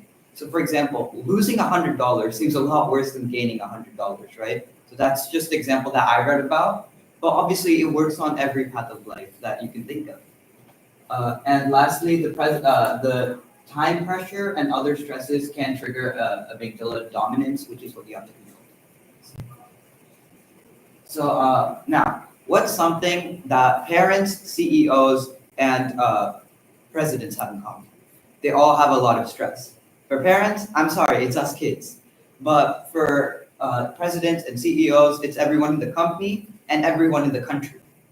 Now, that's a lot harder, right? So the neurotoxic effect is that the chronic stress reduces the PFC gray matter volume and disrupts the dopamine reward pathways. But there are ways that you can stop this. You can do an 8-week mindfulness training, which rebuilds the hippocampal tissue. And power napping, yes, guys, sleep throughout the day, can help in memory. So, next slide. So these are some of the sources I used, and these were like websites and books. But overall, you guys can just read more about this yourself. And definitely, I feel like the most important part on becoming a better leader is to have control over your emotions and to think logically and think for people. Not like think that way, but you have to consider people whenever you're thinking and making decisions. Thank you so much. Thank you so much for that wonderful presentation. Next up, we have Vivesh Ashwin telling us about cracking ALS. Neuro Ashwin is a rising sophomore at Eastlake High School in Washington State. He is deeply passionate about neuroscience, especially with understanding neurodegenerative diseases like ALS. Right now, he is researching the molecular mechanism behind ALS with a focus on stopping TDP-43 aggression. He is also part of MYR Core, a nonprofit organization that works toward advancing personalized medicine and promoting democracy in medicine by involving high school students in real scientific research. After being accepted into the volunteer program, he had the opportunity to work on a team research project that focused on ALS, thereby gaining a ton of research experience.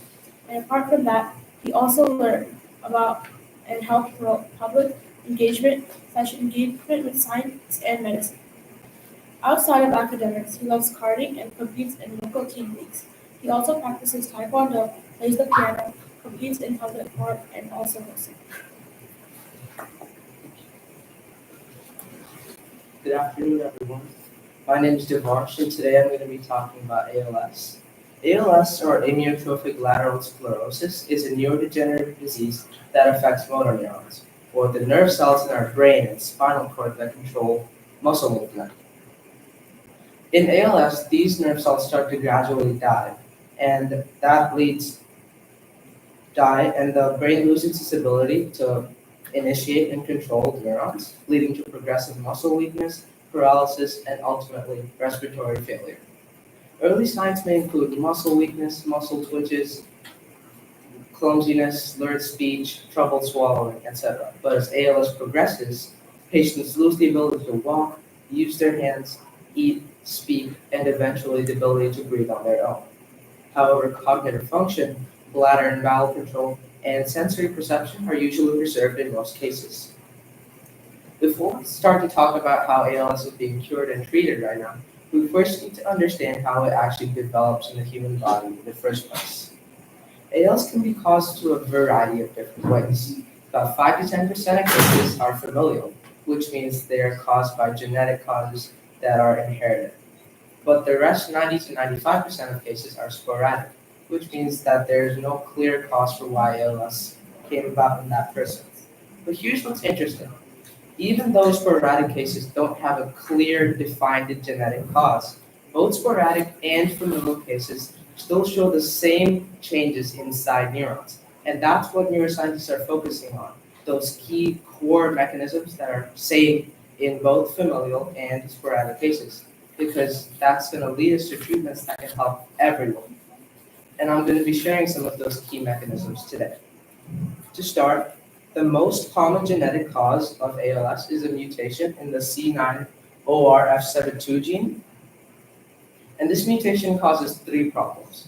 Number 1, the RNA produced from this gene is going to be toxic and it's going to form into toxic clumps. Number 2, the protein produced from this gene is also going to be toxic and it's going to form harmful clumps.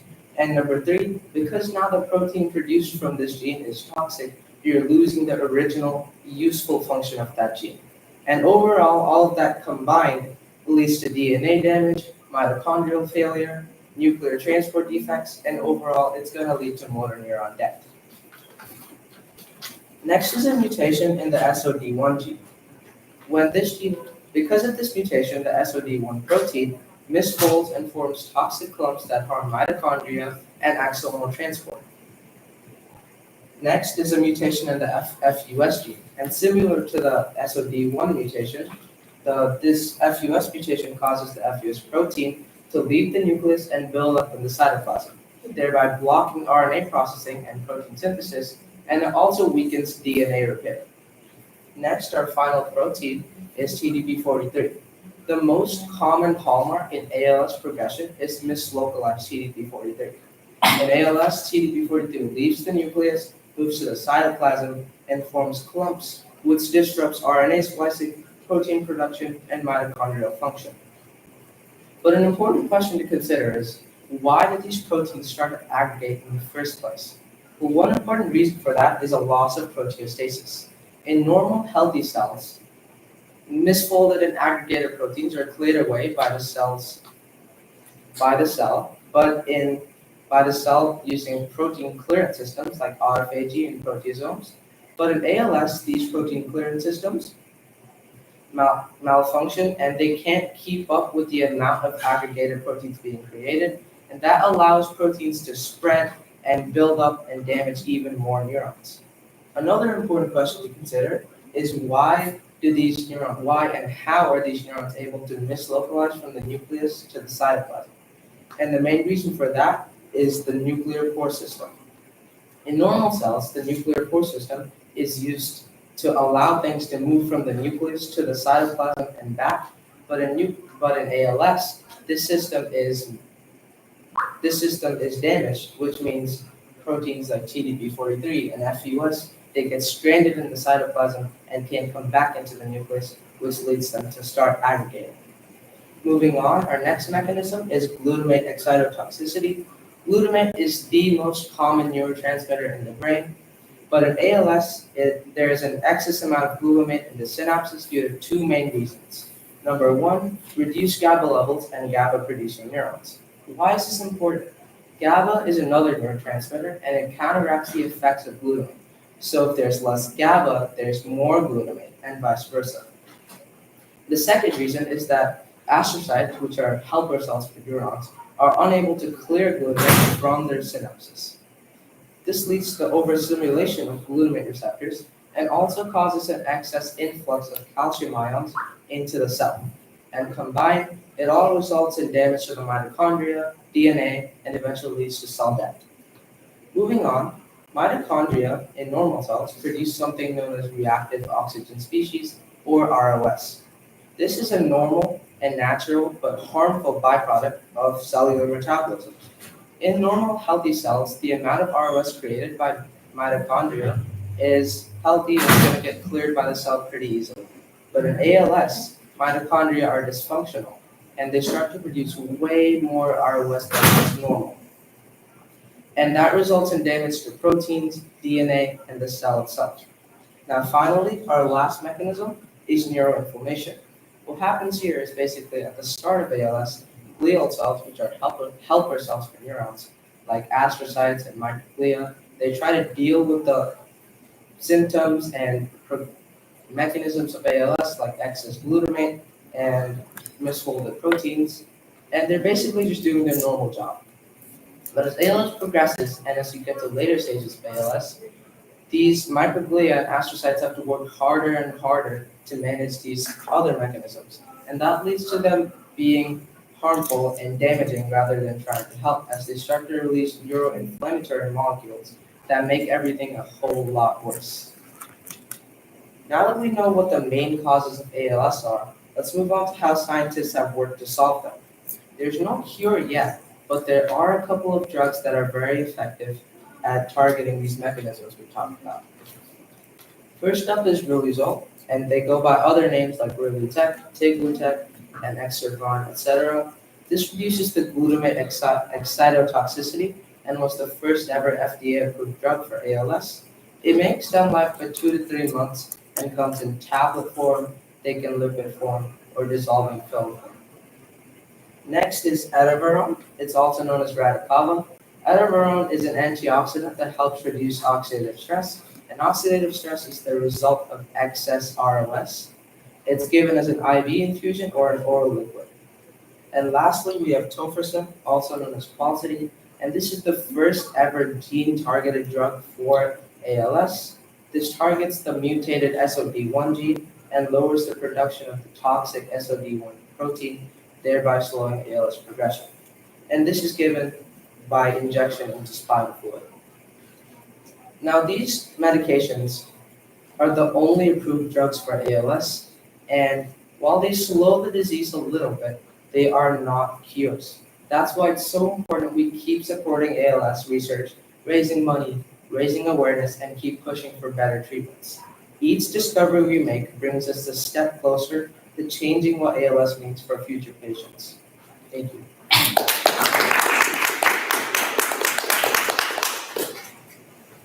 Thank you for that wonderful presentation. Now please join me in welcoming our next keynote speaker, Stranya Sriramala.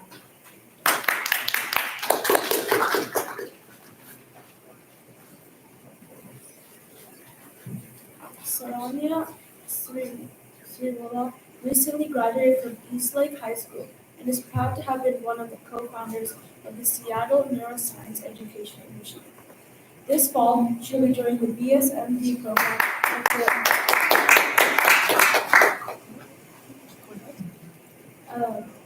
at the University of South Florida, where she plans to pursue a career in medicine.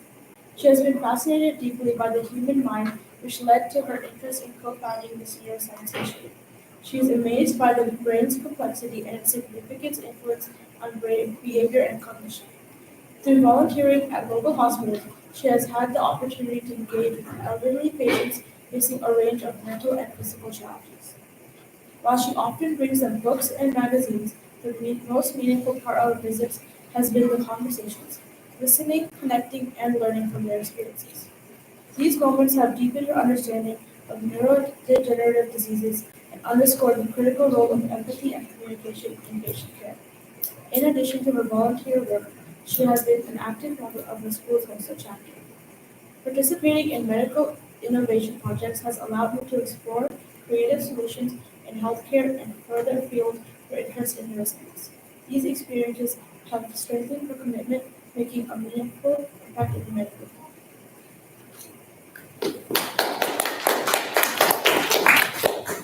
Hi everyone. I'd like to start by thanking SNEI for inviting me here today and for everything it's given to me in the past year. I'm Saranya Sri Ramala and I recently graduated from Eastlake High School. I was one of the co-founders of SNEI last year. And at around this time last year, SNEI didn't exist. It was just an idea that a few high school students had for the students of our community to be able to learn and love neuroscience together. And today, seeing all of you here, I can tell that SNEI has become something more than just an initiative, it's more of a community now. And so when I first co-founded SNEI, I didn't really know where it would go. I just knew that the goal was to create a space where students could understand neuroscience together. So I got together with a team of a bunch of other high school students, and we had the same passions, the same idea for creating this space. So we came together and we worked on everything from the small details like just creating flyers for our first conference to some of the more larger stuff like building a website, creating a YouTube channel, and compiling and creating individual slide decks for various neuroscience topics that would be presented at our first conference. And although this was a lot of hard work, it eventually paid off when the day of the first conference came. There were a couple of hiccups, just as anything that starts off for the first time, but it was a huge success because the whole room was filled with multiple students who were really interested in neuroscience, and they were super engaged throughout the session. The conference was structured so that the first half was more content heavy and educational, and then the second half was more of a quiz for students to be able to just raise their hand and answer questions about what was covered during the session.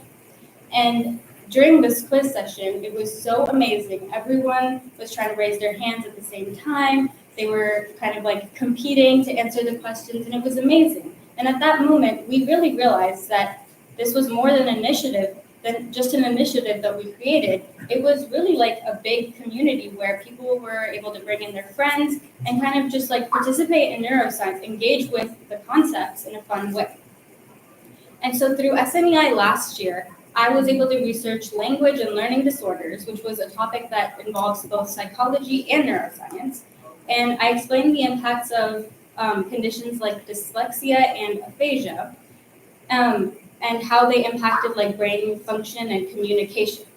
And so I was really grateful for that opportunity because even though it was just like a small project, a small thing that I dove into during the summer, I took psychology last year, so I was able to relate to a bunch of the stuff that I learned here through neuroscience, through this SNEI initiative, and I was able to take that to another level at my school. And so this initiative has shown me that making a difference in your community, even though it may seem really, really daunting, and usually when someone thinks of an initiative or an organization, they think of something that takes a lot of effort and everything. And yes, it does, but starting somewhere small is all that matters. Because this initiative started as something that was just a small idea among 10 high school students, and it really became this conference today, and it became what it is today because of the help of so many different high schoolers and their parents and their mentors. And so SNEI also taught me about leadership and how leadership isn't just something that's like a title that someone is given for being the head of an organization or something that, or if someone knows the answers to something, they're considered a leader. That's not really what a leader is. SNEI taught me that a leader is more of making the people around you successful, because that's how leadership is measured. Because the amount that you impact someone else is the amount that you can become successful. And so in the fall, I will be heading to the University of South Florida to attend their 7-year BSMD program, and I will be taking everything that SNEI has taught me here with me. So thank you to all of you for attending this conference here today, because you guys are what make this initiative much bigger and much stronger than what it is. Thank you. Do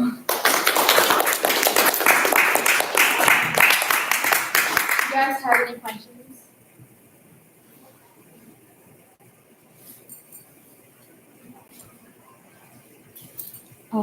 Florida is a very hot and humid state, and you're going from the wet and rainy Seattle.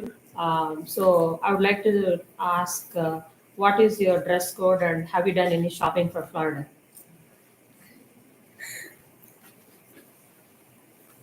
I have not yet, but I can imagine that the weather change is going to be really significant. Yeah, it's going to be a really big change. I'm also going from like the corner of the United States to the other corner. So it's a big change, but I'm really excited to like make new connections and kind of like just build upon what I've built here. Yeah. One more question. Yeah. Why did you want to become a doctor when there are so many professions out there in the world, and some of the professions, for the amount of hard work you put into the field of medicine, other professions could be more remunerative, and other professions can give you money faster, maybe in like 4 years. And this profession, like the profession of human medicine, it's a long path and a long daunting path. So could you please tell us, like, your top 2 reasons why you picked medicine as your career? Yeah, so it is obviously a long and daunting path, as you said, but I think in the end it's definitely worth it, because being a doctor is all about having an impact on a specific person's life. Like the idea of being able to help someone with their physical challenges that they may be experiencing with their body and everything, and health-wise, that's just something that's always stuck out to me. And I've always wanted to kind of help them from that aspect. I know technology is a really large field that impacts people a lot these days. Being a computer science major could have its own impacts, but definitely being a doctor, like I wanted to be a doctor because I love the idea of being able to help someone live longer, live better, live healthier. It's just something that's always stuck out to me. Yeah. How did shadowing help you get to that mindset of getting into healthcare? How did shadowing and volunteering the hospital setting, healthcare setting help you? Can you please elaborate on that? Yeah. So I did volunteering with this organization called Cope Health Scholars. And so that was really an enlightening experience for me, because that was like kind of my first experience working next to nurses and doctors and kind of like seeing everything they do. So I kind of got I worked with nurses a lot, and I got the idea of what it's like to be in like be a nurse versus being a doctor. I've seen like a lot of nurse and patient interactions and all of that. And volunteering in general, it's just been like, I've been able to see what it's like to be a nurse versus what it's like to be a doctor. And I guess being a doctor just stuck out to me. I was able to really see the patient interactions with that, the diagnostic perspective, and then also just like caring for patients in the hospital. So it's an experience that kind of helped me understand what I was getting into. Okay. Can you name top 10 people in no particular order who you would like to thank for helping you get admission into the BSMD program? Your teachers, your science teachers, your mentors, the people who gave you the Cope Scholar program, the nurses who stood out and gave you the inspiration, your parents or somebody, a family member who influenced you to get it. Can you name like 10 people? Well, yeah, definitely like my parents were a big support in this journey. And then also I have my teachers at school, I worked really closely with someone named Miss Korshavin. She was definitely a very helpful person in my journey. She wrote my letters of recommendation. She was always there for me. My friends were obviously a big support system. I worked with them on multiple HOSA projects, so I definitely wouldn't have gotten where I am today without them. My science teachers at school, I've got a bunch of support system I had a large support system, and I'm just grateful for everyone and you especially. The opportunity to work with SNEI, you definitely gave me that opportunity. So Five more. You just mentioned five. I need five more. um, um, my pediatrician was a great, so she helped me understand really the journey to medical school, how she went to UW, so everything about her journey, she helped me see that. I'm trying to think. I've got a few family friends as well who've been in this path. I think someone's at UC Irvine right now. She helped me understand the MCAT and the process towards that. Any YouTubers? No, not really. I mean, YouTubers were helpful for AP exams for me, but no one in specific. Yeah. Yeah, two more. I don't really know. Everyone around me has just been the people at SNEI. I know Shreya Karthik's parents had a really, really big impact on this organization, so I'm super grateful for them. Shreya Karthik, meeting her was a great experience as well. She's a great individual. Yeah. Thank you.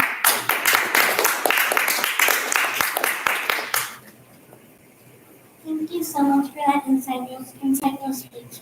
Next up, I'd like to call upon Savitor for another quiz.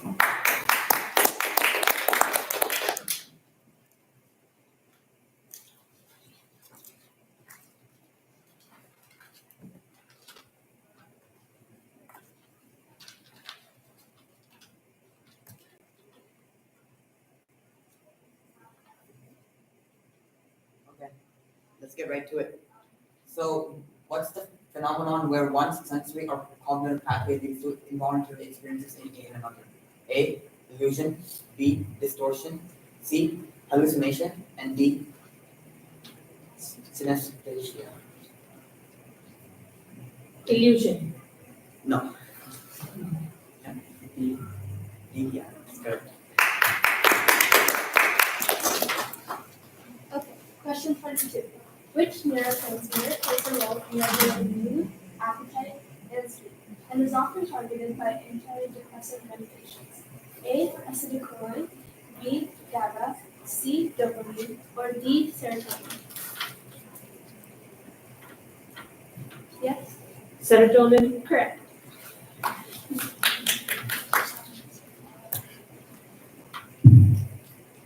Which neurotransmitter? Which neurotransmitter is responsible for transferring pain signals in the brain? A. Endorphins. B. GABA. C. Glutamate. D. Dopamine.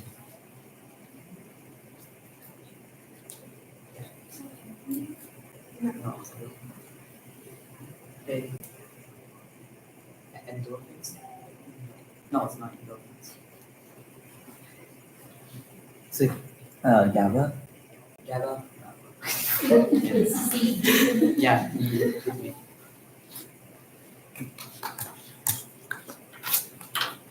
Okay, question 24. What is the name of the condition where the brain is unable to recognize faces? A. Aphasia, B. Amnesia, C. Agraphia, or D. Apagnosia? D. Yeah. Correct.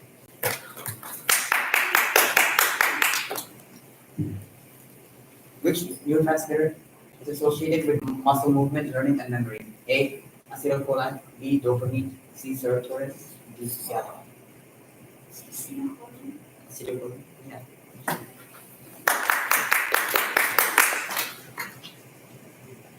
Okay, question 26. Which part of the brain plays a crucial role in forming and storing memories? A. Amygdala, B. Thalamus, C. Hypothalamus, or D. Hippocampus? Is it D? Correct.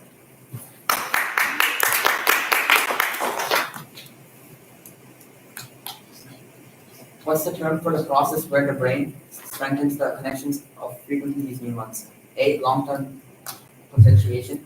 B. Myelination. C. Synaptic transmission. D. A. A.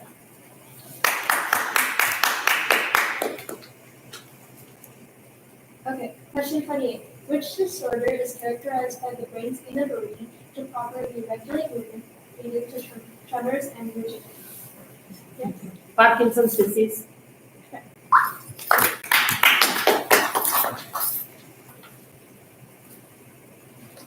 29. Which disorder is characterized by memory loss, confusion, and cognitive decline? A. Alzheimer's. B. Bipolar. C. Schizophrenia. D. OCD. A.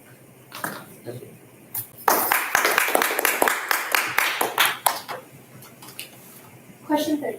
What is the term for the brain's ability to filter out constant, unchanging information? A. Habituation. B. Arousal. C. Adaptation. Or D. Desensitization. Yes. A. Correct.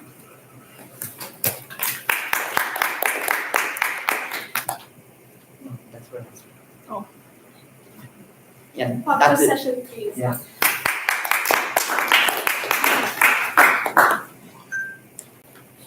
Now on to our next set of student presentations. I'd like to call upon Lakshmi to present.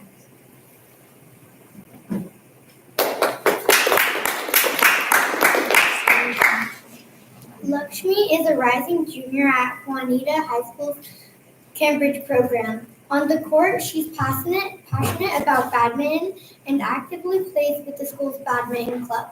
Beyond sports, she has been involved with HOSA and NHS. In addition to that, as the program chair of her school's Psych and Neuro Club, she helps organize workshops, lessons, and science experiments. She also takes Carnatic music, recently performing at her school's annual concert. Previously, she has done research with Horizon and hopes to do more research in the future.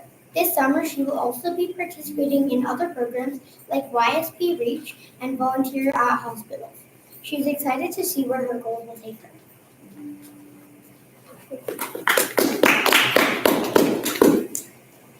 Okay, so I'm going to be talking about Neuro. So let's start with from a broader perspective. A 2021 Duke Law review found that references to MRI, PET, or EEG appear in more than 4,000 published U.S. criminal opinions, an increase of roughly fivefold over 2 decades. Neuroscience data are influencing competency, hearings, insanity defenses, and even the calculation of civil damages for chronic pain. But neuro law isn't just about statistics. It strikes at the heart of legal philosophy. If neuroimaging shows that a tumor or developmental anomaly compromises impulse control, do we punish less or treat more? If memory is as malleable as the hippocampus study suggests, how reliable is eyewitness testimony? Each application generates privacy questions. Should brain data be shielded like genetic data? Can a police compel a functional MRI the way they compel a breathalyzer? That's why neuro law matters. It impacts justice system outputs and broader human rights. Before we can interpret scans or expert testimony, lawyers need a biological basis. 4 concepts do most of the heavy lifting. First, the prefrontal cortex. It acts like the CEO of the brain, orchestrating planning and self-control. It's often underdeveloped in juveniles or impaired in head-injured defendants. Second, the amygdala. It acts like an alarm bell. Chronic hyperactivity here correlates with impulsive violence. Third, the hippocampus is our memory library. But it doesn't store perfect videos. It reconstructs, making eyewitness accounts vulnerable to suggestion. Finally, neuroplasticity is a key for sentencing. The brain can rewire after injury or through rehabilitation, supporting arguments for treatment and parole rather than life sentences. So keeping these 4 ideas in mind, we'll revisit them in concrete legal contexts. Developmental neuroscience reshaped juvenile justice in three landmark U.S. Supreme Court cases. Studies by Lawrence Steinberg and V.J. Casey showed that the prefrontal cortex, the brain's braking system, lags behind the dopamine-fueled limbic engine in adolescence. Structural MRI confirms myelination and synaptic pruning continue well into the mid-20s. Citing this evidence, the Supreme Court banned the juvenile death penalty in Rover v. Simone's barred life without parole for non-homicide defense in Britain, and made mandatory LWOP unconstitutional in Rover. The key doctrinal move is recognizing diminished culpability. Teens are not innocent, but their developmental stage reduces moral blameworthiness. Pathology also introduces harder questions. Charles Whitman's 1966 Austin Tower shootings revealed a tumor impinging on his amygdala. Autopsy notes speculated it could have contributed to violent impulses.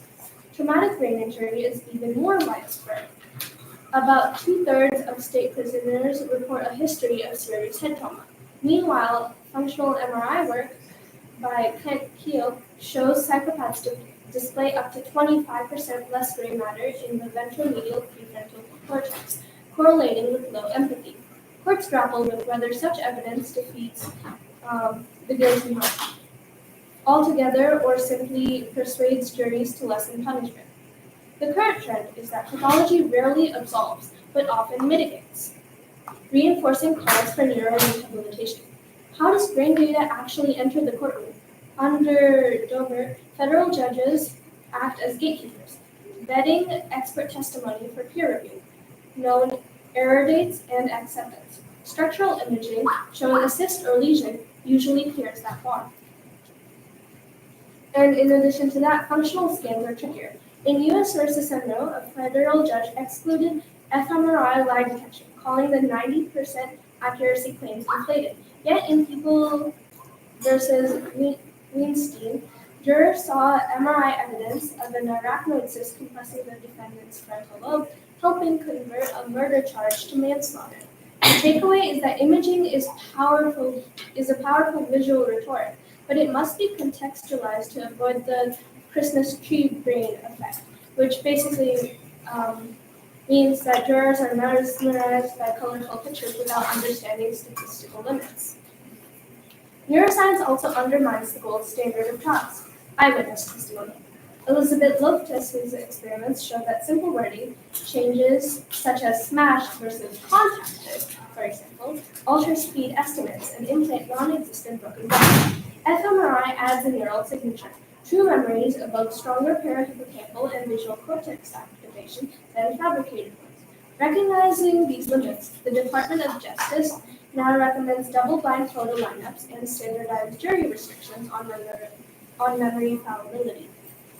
Thus, neuroscience doesn't just critique evidence, it drives procedural reforms. The frontier is prediction and intervention. A 2013 Nature study by Aharoni and Moore showed that low anterior cingulate activity predicted a 60% higher chance of DRS. Imagine parole boards weighing such biomarkers alongside compass algorithms. On the treatment side, transcranial magnetic stimulation has reduced craving and aggression in small-scale trials, hinting at pharmacological rehabilitation. Brain-computer interfaces already let locked-in patients spell words, raising fascinating questions about legal consent. Yet the notion of flagging would be offenders based on neural patterns verges on predictive policing. So rigorous validation and ethical guardrails are non-negotiable. One final point. We conclude with ethics and policy. Scholars like Nia Farhan argue for cognitive liberty, the right to keep one's neural data private and to control neural enhancement. Canada amended its constitution in 2021 to add explicit neuro rights. The EU's GDPR already treats brain data as special category biometric information. Domestically, we face a resource gap. Wealthy defendants can hire neuroscientists, while public defenders rarely can. Closing that divide is crucial to prevent a two-tier justice system. The antidote is sustained dialogue among neuroscientists, lawyers, and judges, plus standardized guidelines for admissibility and interpretation, so that the brain evidence informs rather than distorts the pursuit of justice.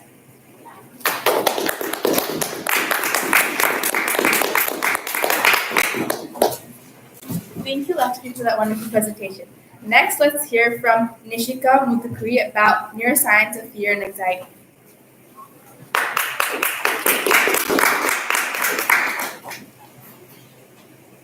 The next speaker is Nishka, and she's a rising 10th grader at Tesla STEM High School. She has a strong interest in healthcare, biology, and neuroscience. She is fascinated by the human anatomy and how the brain controls and coordinates the body systems. She's excited to explore the different topics about neuroscience and learn new things about the brain anatomy. She's a member of the biology club at her school, which deepens her scientific knowledge. She enjoys and looks forward to teaching and mentoring younger students who are also passionate about science. A goal of hers is to make science more digestible for students. In the future, she aspires to pursue a career in medicine, to follow her interests and passion for helping others. She likes to paint, dance, and play basketball in her free time. Hi everybody, my name is Nishka Muthukuri and I'm a rising sophomore at Texas High School. Today I'm excited to talk to you about neuroscience and of fear and anxiety and how these emotions affect the way we interact with others. Have you ever felt nervous about giving a presentation? Well, these feelings are completely normal and actually serve an important purpose. Before we dive into the brain science, let's understand what fear and anxiety actually are and why our brains create these feelings. First, let's distinguish between fear and anxiety. While they feel similar, they have key differences. Imagine you're hiking and a bear suddenly appears. That immediate visceral feeling is fear, which is a response to present danger and results in physical and psychological changes that prepare your body to react. Now consider a worry you might feel about an important exam next week. A feeling of unease is anxiety, which is a response to a potential future threat.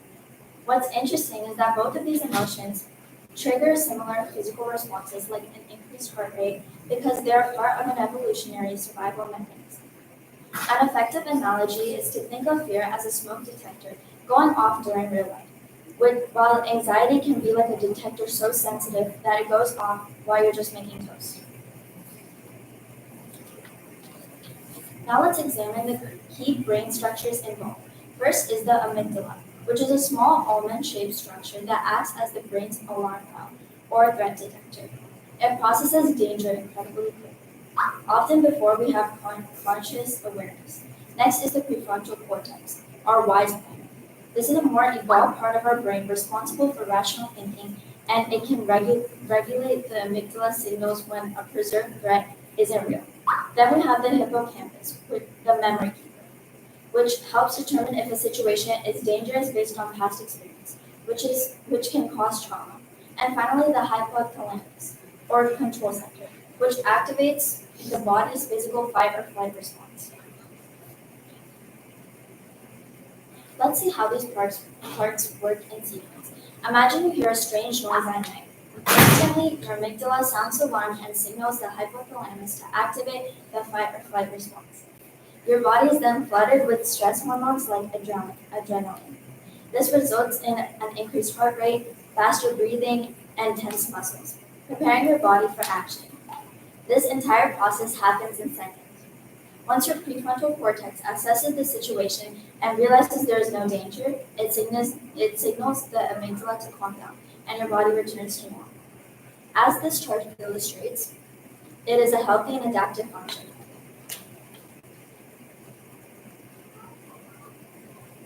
What happens when this alarm system is triggered in social anxiety? This is a foundation of social situation. This is a foundation of social anxiety.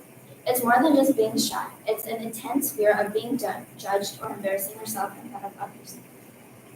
In individuals with social anxiety, the amygdala can be hyperactive, causing the brain to interpret social situations as genuine threats. This manifests in tangible physical symptoms, like a racing heart, and mental symptoms, like constant worry about what others are thinking. This is a common condition, and studies show that about 15% of teenagers experience significant social anxiety. When the brain enters an anxious state in social settings, it can significantly alter our interactions. The amygdala's hyperactivity can interfere with the brain's regions responsible for language, which may cause someone to go blank while speaking. The anxious brain also tends to misread social cues, often interpreting a neutral expression as negative. This can lead to avoidance behaviors where the brain learns to associate social situations with danger which reinforces with anxiety.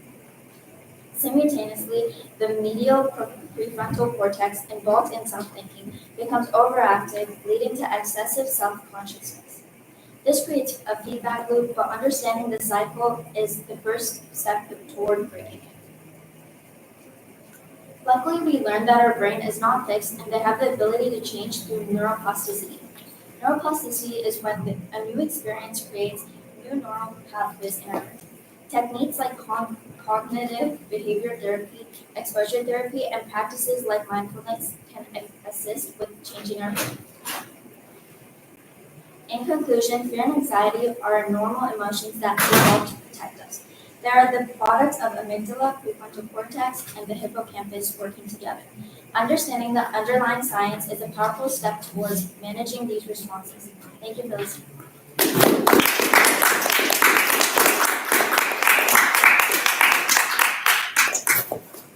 Thank you for that amazing presentation.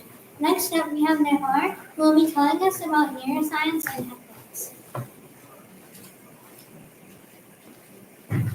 Nihar is a freshman at Eastlake High School. His favorite subjects are math and science. His hobbies include playing chess, table tennis, and an instrument called tabla. He has won a 3.5 point award in the Washington Elementary State Chess Championship. His VEX IQ robotics team won a Teamwork Championship award at a qualifying tournament that got them into the state championships in the 2023 to 2024 year. He has been learning tabla and has participated in multiple large concerts like the Seattle Northwest Folklife Festival. His team won second and third place at the state level Science Olympiad 2021 through 2022. As a two-year member of the Junior Honor Society, he has volunteered in various community events, festivals, and musical concerts. In these initiatives, he has learned that keeping a good physical and mental health is essential. Hello, my name is Nihar, and I'm going to be talking about the brain's role in morality and social justice. We as humans are unique in the fact that morality has allowed our species to facilitate cooperation between ourselves for many centuries. This in turn has allowed our species to survive as a whole. Now, why should we understand the neuroscience behind this? If we can understand the physical infrastructure of the brain behind making these decisions, then this can help us better understand and improve fields like law or just life in general. But first, let's talk about what morality is. Morality is how your actions are judged based on moral values or cultural norms. People judge your action, which is called your actus rea, versus your intention, which is the mens rea. Morality is known to come from a mix of natural selection and culture. However, morality and empathy are two different things, so we should not confuse them. Empathy is more about understanding what other people are trying to do. Next, I'm going to talk about the four structures in the brain that are responsible for making a social or moral judgment. First is the valuation network, which includes your striatum, the VMPFC, which is the ventral medial prefrontal cortex, and the amygdala. And this is basically trying to do decisions that are rewarding for your brain. An example is you help someone and you feel good about it yourself. Next is the salient system, which includes the insula, the dorsal anterior cingulate cortex, and the amygdala. And it's your alert system, alerting you to socially or emotionally urgent situations. An example is if you see someone being treated unfairly in a group and you go to help them. That's your salient system in action. Next is the social cognition system. If you try to ever understand what other people's intentions are or what they're feeling, that's this system in action. It includes the temporal partial junction, the posterior superior temporal sulcus, and the medial prefrontal cortex, also called MPFC. Finally, putting everything together is the integration and control center. This includes the anterior cingulate cortex and the dorsolateral prefrontal cortex, the DLPFC, and helps you apply rules of self-control when making a decision, and combines information from all three other systems to try to decide what to do.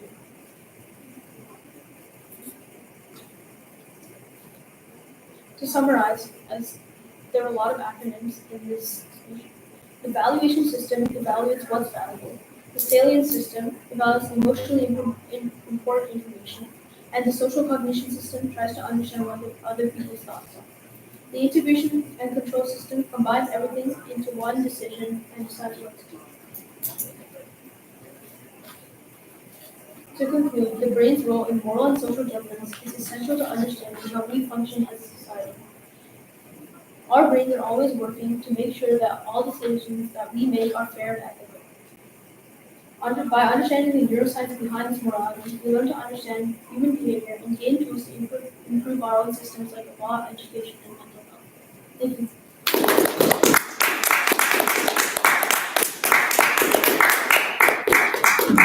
Thank you, Nihar, for that insightful presentation. Next up, we have Sanjana Krishnan explaining the brain and society's response to trauma.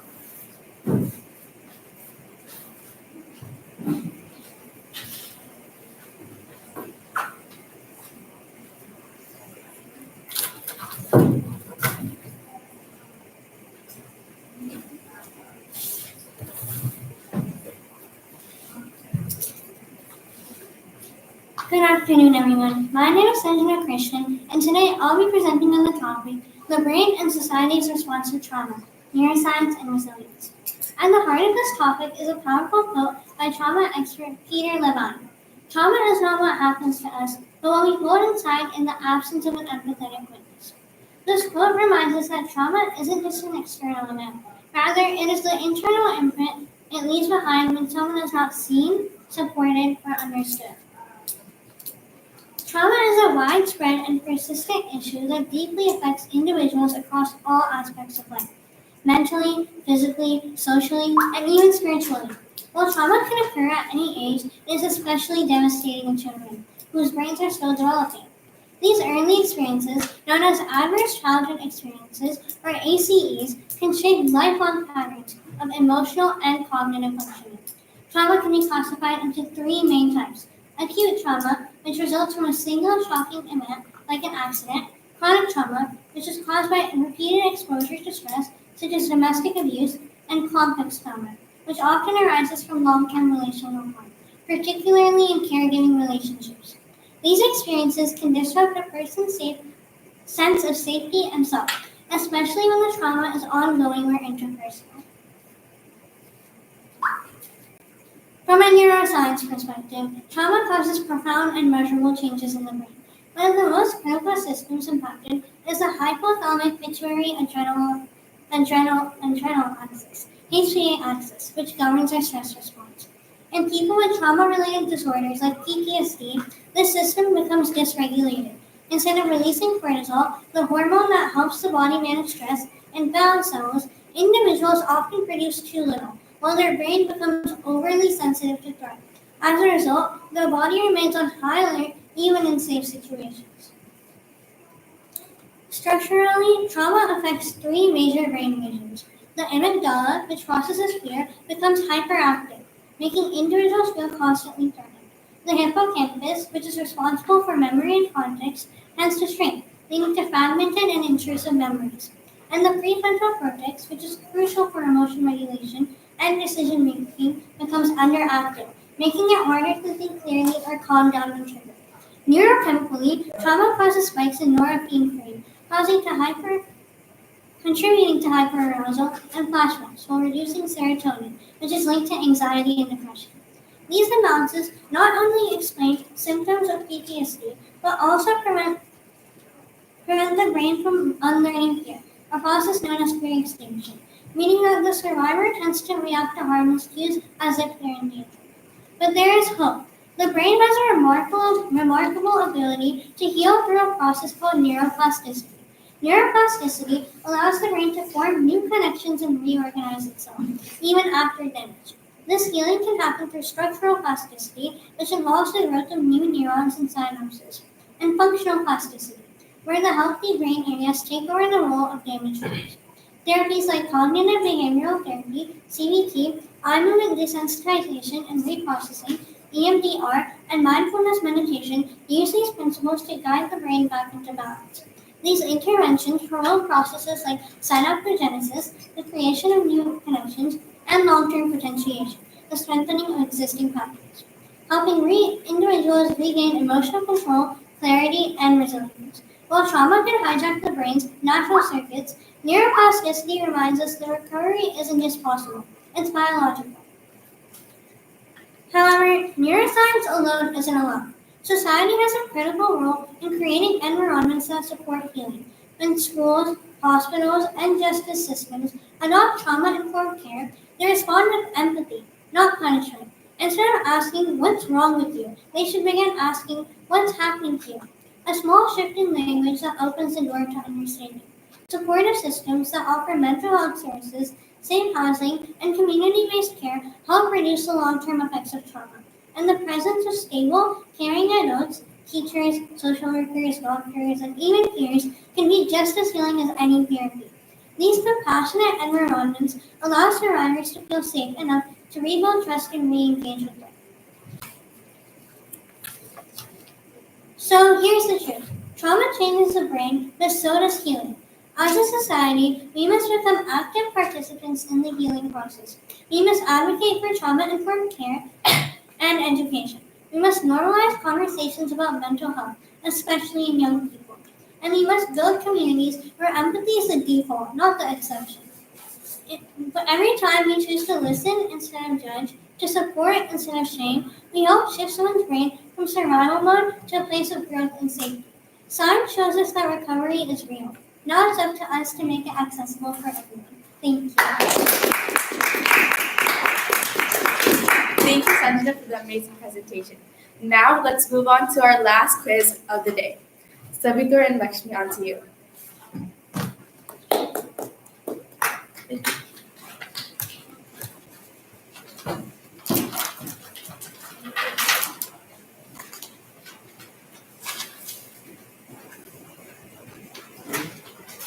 Which neurotransmitter is associated with learning, memory, and muscle contraction? A. GABA, B. Endorphins, C. Serotonin, D. Acetylcholine.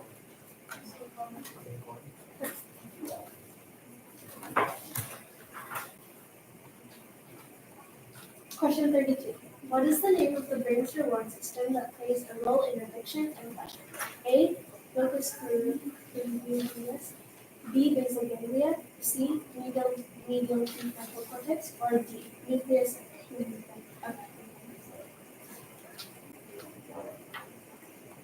Anyone? A. C. C? No. B. No. Okay. Yeah.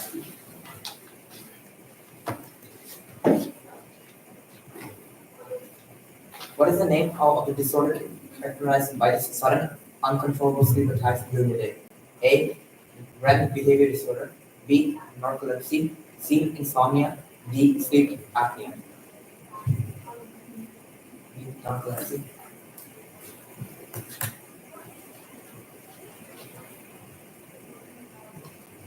Question 34. What is the term for the involuntary rhythmic movement of the eyes that occurs during REM sleep? A. Nystagmus, B. Perceived movement, C. Saccade, or D.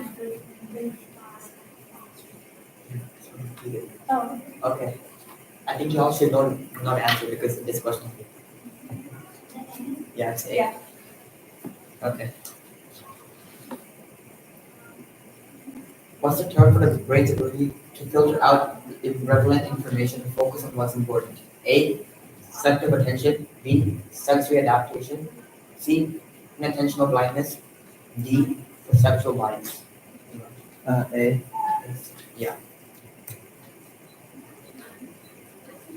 Okay, question 36. In which brain region is the auditory cortex located? A. Parietal lobe, B. occipital lobe, C. frontal lobe, or D. temporal lobe? D. D.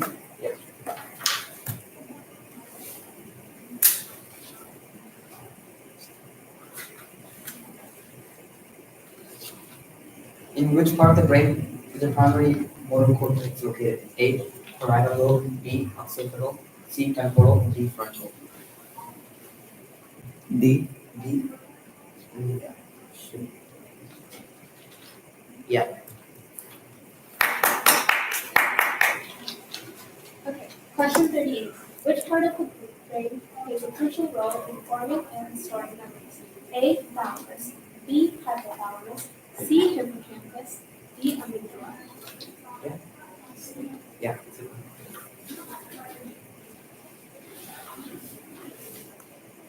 In which brain region acts like a relay station for neurosignals to pass through the brain? A. Amygdala, B. Hippocampus, C. Cerebellum, D. Thalamus. Thalamus.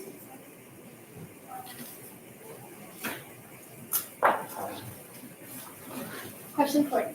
Which part of the brain is primarily responsible for regulating basic life functions such as breathing, heart rate, and blood pressure?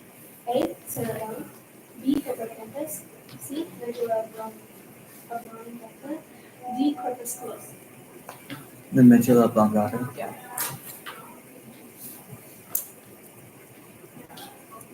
Yeah. That should be it. Thank you. Thank you.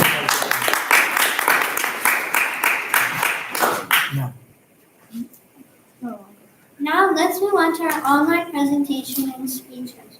Let's start with the keynote speech. As keynote speaker speech from Dimitri Chandrasekhar.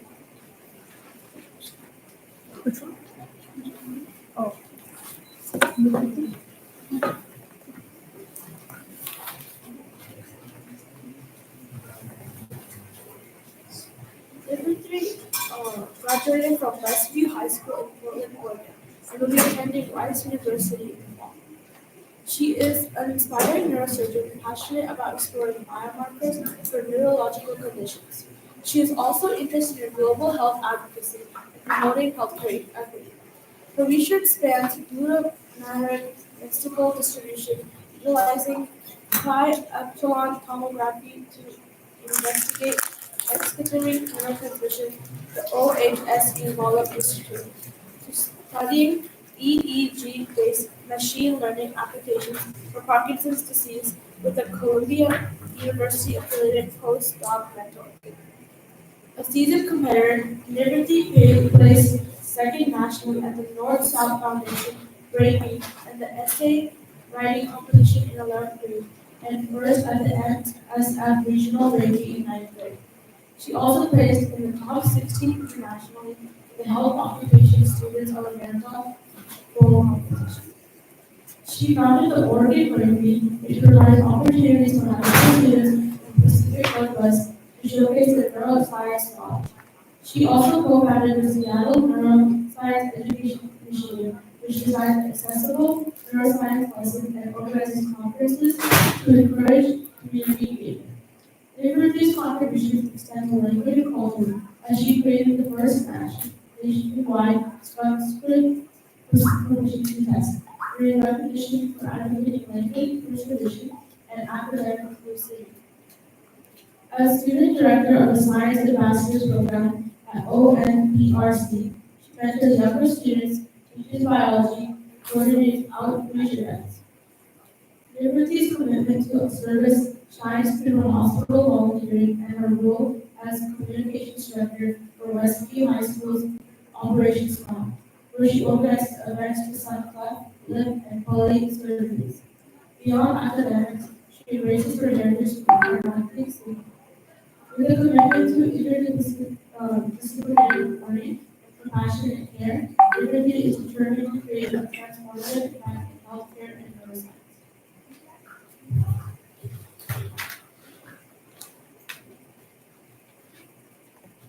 Hello everyone, my name is Nirvati Chandrasekhar. I'm from Portland, Oregon, and I just graduated from Westview High School.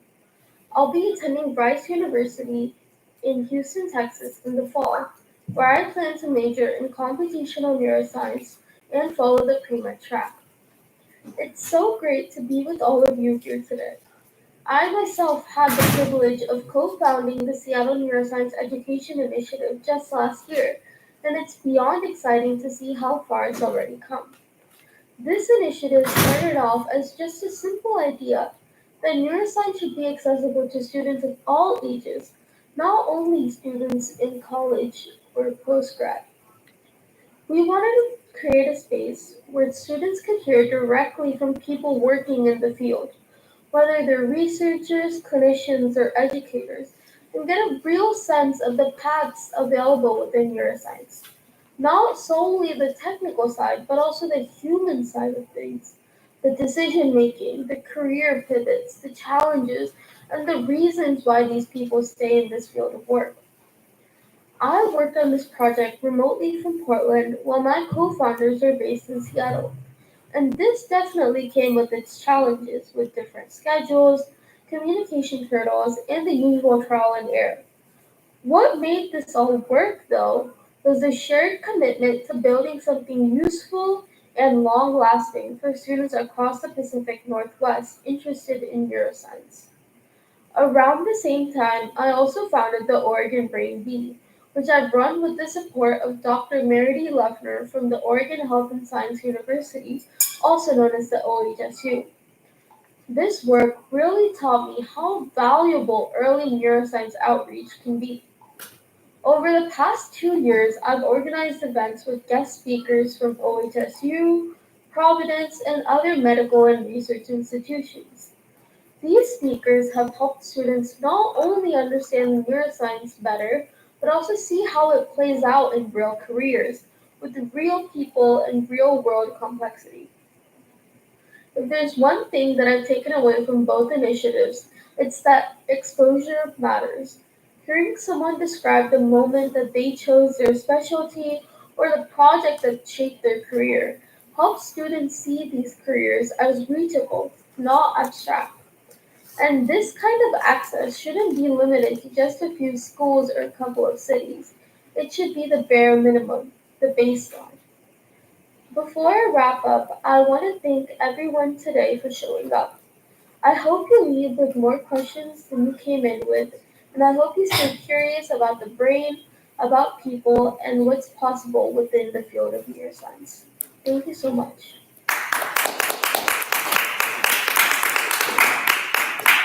Thank you, Nirmiti, for that insightful speech. Next up, we have Denisha Temple telling us about neuroscience and evolution. Tanisha is a rising freshman at North Creek High School with aspirations to become a tech-savvy doctor who innovates creative approaches to patient care.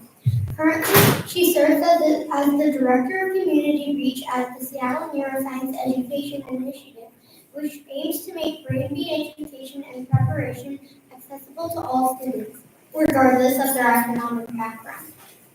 After completing 8th grade, she interned at Northwest Nuclear Laboratory, where she contributed to a pioneering team that achieved the milestone of generating a million neutrons from a nuclear reactor. Her dedication to science extends through active participation in local science fairs, and she's eagerly preparing for the next one. She also underwent training and is certified to perform CPR.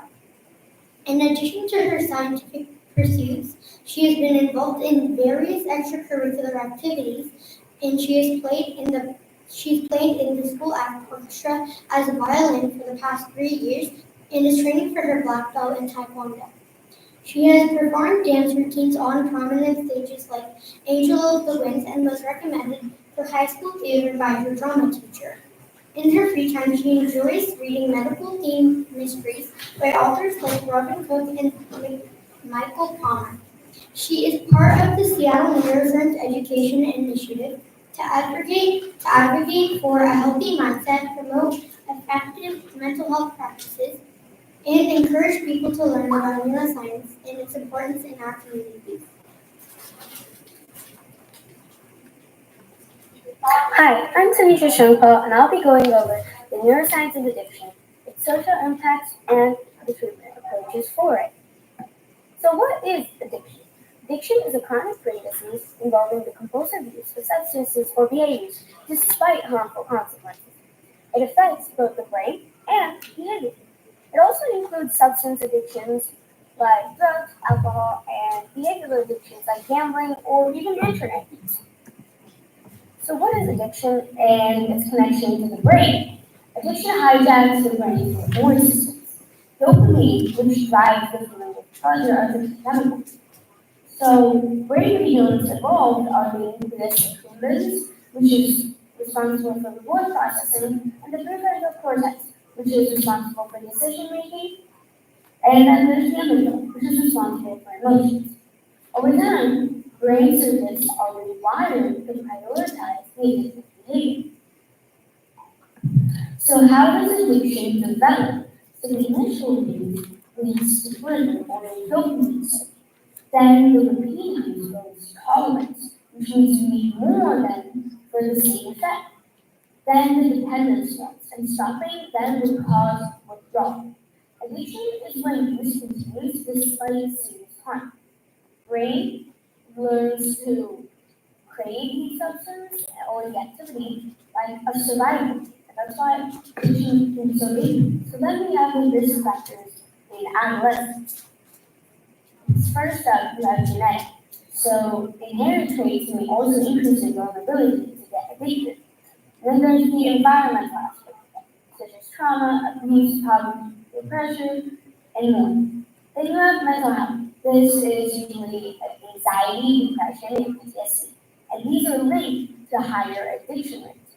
In adolescence or teen brain is still developing, especially in the prefrontal cortex. Riskier behaviors in early use increase your long-term addiction risk if you do it at a younger age. Then you have the social impact, healthcare burdens, ER visits, and treatment costs. Addiction can be expensive. And then you have the criminal or crime side of things. And those are drug-related offenses and prison overcrowding. Then you have economic costs. Over $700 billion a year in the US is related to addiction costs. And then the social toll. Families often break down, and there's homelessness, and also the parent gets negative, that can lead to child neglect. But we have to clear up some stigma and misunderstanding. There are a lot of myths like addiction is a choice, or they can stop anytime. So stigma creates shame, denial, and move people to seek help. And the language matters. We want to be able to help these people. So we want to use terms like person with a substance disorder instead of addict. Reducing stigma promotes recovery and dignity. So let's get into the medical and therapeutic treatments.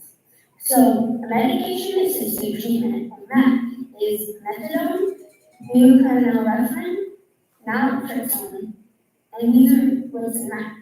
And then there's CBT and motivational interview, which address thinking and motivation. Then you have peer support like AA, NA, SMART, and recovery. The new tools include neurofeedback, which is mindfulness, and digital apps that can also help someone deal with their addiction. Now, how can we prevent addiction and also reduce the harm of addiction? Narcan, or naloxone, reverses opioid overdoses. It's revolutionary and it immediately stops an overdose. And then you have the syringe exchange programs, which prevent disease spread. And you have education programs like teaching the youth the risks of addiction. And then there's public health policy, which can improve the access to better healthcare and support.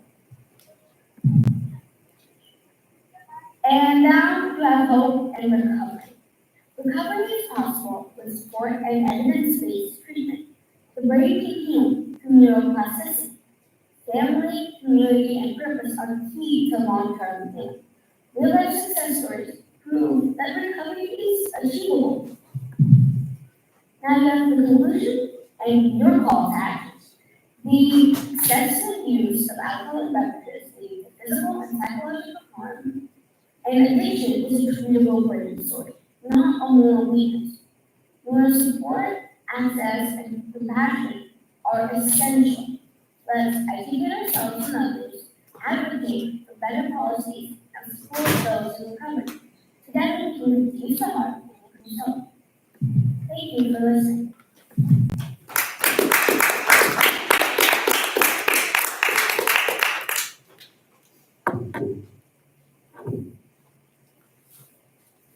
Next up, we have Ayush talking about neuroscience of creativity.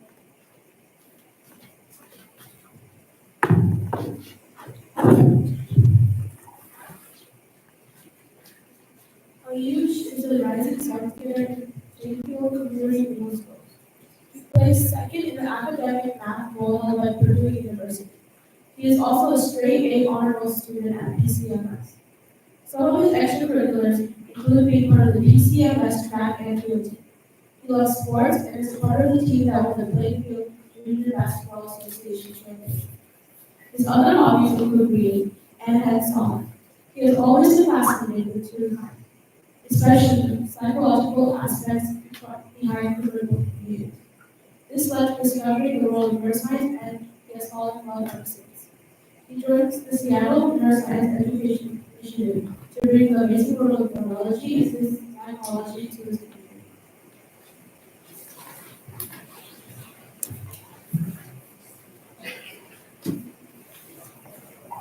Neuroscience of creativity, harnessing brain power for innovation in society. Creativity, what is it? Creativity is the ability to produce new, original, and valuable ideas.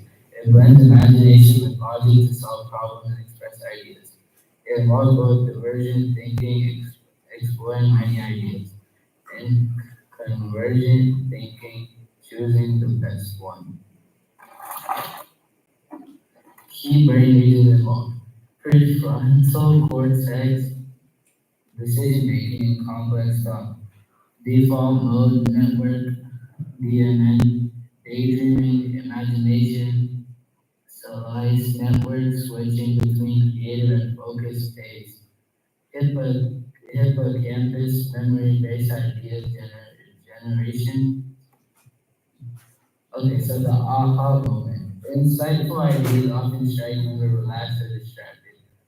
It associates with sudden bursts of activity in the right temporal lobe. It also shows, the brain shows alpha wave activity right before breakthrough. Brain chemicals that fuel dopamine boosts motivation and reward. Serotonin helps you balance your mood and it also has aims at calmer thinking. Norepinephrine has alertness and it also improves focus for refining ideas. How to boost creativity. Get enough sleep. It helps with memory and insight. Practice mindfulness and meditation. It activates imagination. Take nature walks or daydream. Let the brain wander creatively. Okay, mental health. Many creative individuals show traits of ADHD, bipolar disorder, or high sensitivity. Emotional depth can fuel powerful creative work. Healthy routines help manage energy and sustain creative output. Education. Schools can boost creativity through project-based learning, arts and music programs, encouraging curiosity over rote learning. Finland's education system is a leading example of this. Workplace. Innovative companies create environments that support experimentation. Example, Google's 20% time for passion projects led to Gmail and Google News. Safe space for failure often leads to the biggest ideas. Artificial intelligence. AI tools can generate art, text, and music but lack emotion. Human creativity is enriched by empathy and context. Human AI collaboration is the future of invention. Social innovation. Creative thinking solves real world problems. Example, life straws filter dirty water instantly. Solar powered backpacks for children in off-grid villages. Apps that help refugees access legal aid. Conclusion, empowering the creative brain. Understanding how the brain works. Understanding how the brain works helps us unlock more ideas. We must nurture creative minds in schools, homes, and jobs. Creativity is not a talent; it's a way of operating. For John.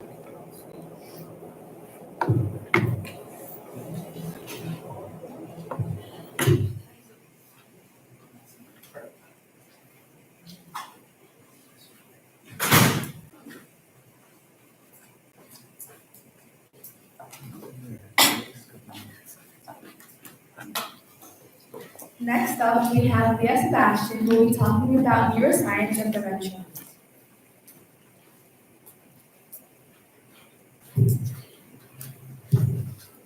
Leah Sebastian is a junior at Tesla STEM High School in Washington and a dedicated, versatile individual with accomplishments such as spanning academics, leadership, arts, STEM, and community service. At school, she is an active member of clubs such as HOSA, Biology, FBLA, and Key Club. Beyond academics, she is deeply and passionate about medicine, gaining valuable insights by shadowing medical professionals, taking advanced medical courses, and exploring innovative approaches to healthcare. She has also been learning Bharatanatyam and Mohiniyattam since the age of 6, completing her Arangita graduation performance in 10th grade. Along with her dance school, she held a fundraiser that gained $17,500 total to donate to local charities, which she earned the school president's Volunteer Service Award for. In music, she plays flute and santur, performing with the Bellevue Youth Symphony Orchestra, Northwest Folklife, and the renowned Indian Tamil Band, which raises funds for charity. She's also an enthusiastic participant in STEM competitions, having earned fourth place globally in the 2024 DI Engineering competition. Neuroscience, specifically the science behind diseases that impact the elderly, intrigues and motivates her. She created a business plan and a company for a technological device that would combat the issue of wandering, which many people without dementia and Alzheimer's face. The electronic bracelet she built tracks the location of the elderly person with respect to a certain radius and would alert a caretaker if wandering outside of that preset radius. After presenting her business idea at an investor panel, she received a seed funding of $2,000.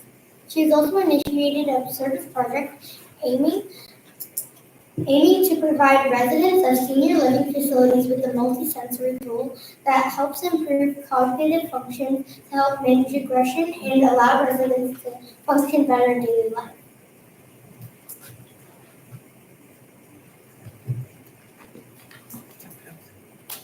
Hi, my name is Leah Sebastian, and today I will be presenting about the neuroscience of dementia, specifically the intersection of cognitive abilities and behavioral attitudes. For a little bit of background, dementia is a neurodegenerative condition marked by a decline in memory, reasoning, and behavior. And according to the Alzheimer's Disease International Organization, an estimated over 55 million people are living with dementia globally. And this condition is most commonly associated with Alzheimer's disease. But what's actually happening in the brain that causes this condition? Let's take a look at the neuroscience behind this condition. Now, dementia is caused by an accumulation of abnormal brain proteins, and in Alzheimer's disease, these are specifically the amyloid beta and tau proteins, which disrupts neural communication and leads to cell death, which primarily impacts 3 areas of the brain, which are the hippocampus, frontal lobe, and amygdala. And this interferes with the brain's ability to encode new memories, interferes with planning and attention, and prevents proper regulation of emotions. But dementia doesn't just change memory and thinking, it also reshapes personality and behavior. People struggling with dementia often face anger, agitation, frustration, depression, a lack of impulse control and empathy, and also an emotional disconnect. But how does the cognitive decline lead to these behaviors? Well, the loss of cognitive regulation leads to a higher amount of unpredictable behavior, and the frustration that these people are feeling with their memory loss can lead to aggression and fear. And this is shown through the cognitive behavioral loop, where brain damage causes confusion, which causes negative behavior, which further causes social withdrawal. And this cycle further reinforces the importance of early diagnosis and emotional support for people struggling with dementia. Currently, many psychotropic drugs are used for people with symptoms of dementia, such as extreme aggression and psychotic symptoms, but these drugs come with detrimental side effects, such as sedation and an increased risk of stroke.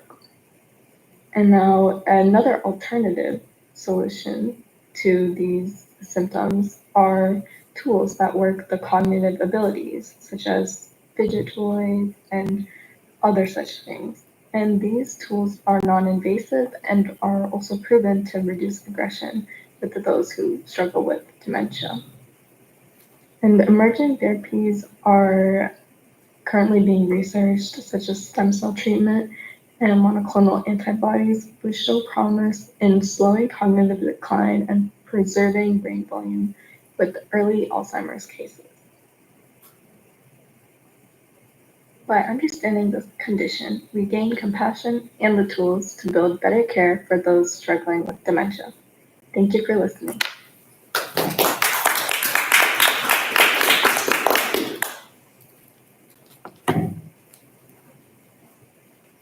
Now for our last presentation today, Priya is going to be presenting neuroscience in the workplace.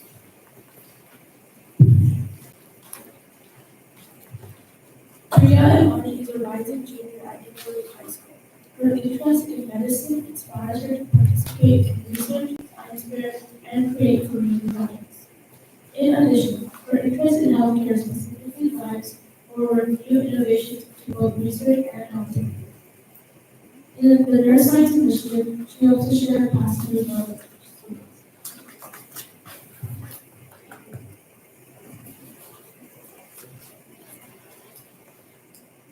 Hi, my name is Priya Imani. The following presentation will cover neuroscience in the workplace, focusing on practical applications for enhancing both productivity and employee well-being. We will further explore how neurobiological insights can transform work environments and management practices. The modern workplace presents significant cognitive challenges due to information overload and high-pressure demands. Workplace neuroscience essentially applies brain science to improve leadership and employee experience. The following agenda of this presentation will cover the neurological basis of stress versus performance, the science of focus, and actionable strategies for well-being and environmental design. The brain can be seen in two primary operational states. The first is the threat state, which is a survival mechanism where the amygdala becomes hyperreactive to perceived dangers. What this does is it triggers a release of cortisol, which significantly impairs the prefrontal cortex, aka the part of our brain that's there for executive functions. The result is a narrowed focus, decreased problem-solving ability, and poor emotional regulation, which leads to not so great performance. In contrast, the reward state is characterized by high prefrontal cortex activity. This state is often associated with the release of neurotransmitters like dopamine, and it fosters psychological safety and engagement. It enables higher order cognitive functions like strategic thinking, creative innovation, and effective collaboration, all contributing to both peak performance and employee well-being. Productivity is directly linked to focus, so the brain does not multitask, it switches tasks, and that increases the cognitive load and error rate. To achieve a deep focus or a flow state, We can use techniques like monotasking and time boxing. So minimizing digital distractions is also essential to protect prefrontal cortex function. Stress can be managed at a neurological level. Practices like mindfulness meditation strengthen the connection between the prefrontal cortex and the amygdala, reducing reactivity. So there's regular breaks, which are also critical. This allows the brain's default mode network to kind of consolidate information and also foster creativity. Even short walks, for example, are actually proven to reduce rumination. Sleep is a very critical biological function for cognitive performance, as we all know. During sleep, the brain is able to actually consolidate memory, clear metabolic waste via the lymphatic system. And sleep deprivation directly impairs attention, problem solving, and emotional regulation. What we want to see in the workplace is a culture that values sleep, and that's essential for a high performing and healthy workforce. The brain processes social threats with the same intensity as physical threats. Therefore, psychological safety, which is a shared belief that one can take kind of these interpersonal risks without punishment, is really important. In a safe environment, the threat response is low, and that enables the prefrontal cortex to function optimally. Leadership is responsible for fostering this through trust. The physical workplace directly impacts cognitive function. So key factors that include natural light for regulating circadian rhythms, quiet zones to reduce cognitive load from noise, and biophilic design, which is essentially the integration of natural elements to which is actually proven to reduce stress and to improve focus. Cognitive function is fueled by nutrition, as we know. So, brain consumes about 20% of the body's energy. A diet rich in omega-3s and antioxidants supports good performance, healthy performance that we want to see. While high sugar foods, such as any kind of sugary foods, cause brain fog, and we also know that hydration is equally as critical as this. We want to make sure that we're not drinking enough water. So mild dehydration is actually known to even impair attention and memory.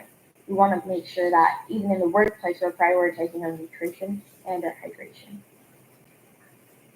Neurodiversity refers to the natural variations in human brains, including conditions like ADHD and autism, and these should be viewed as different cognitive styles rather than deficits.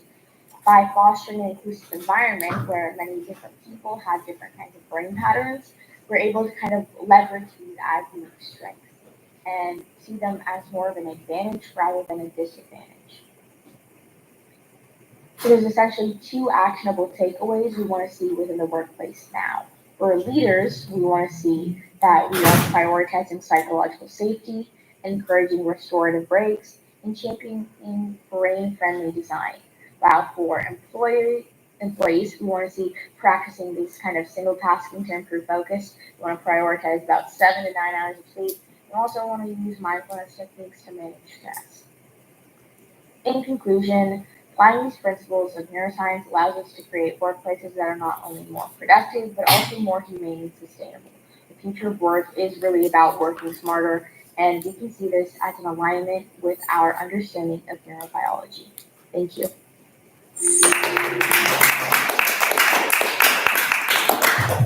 Now we'll be moving on to our last keynote speaker of the day, Dilip Masuri.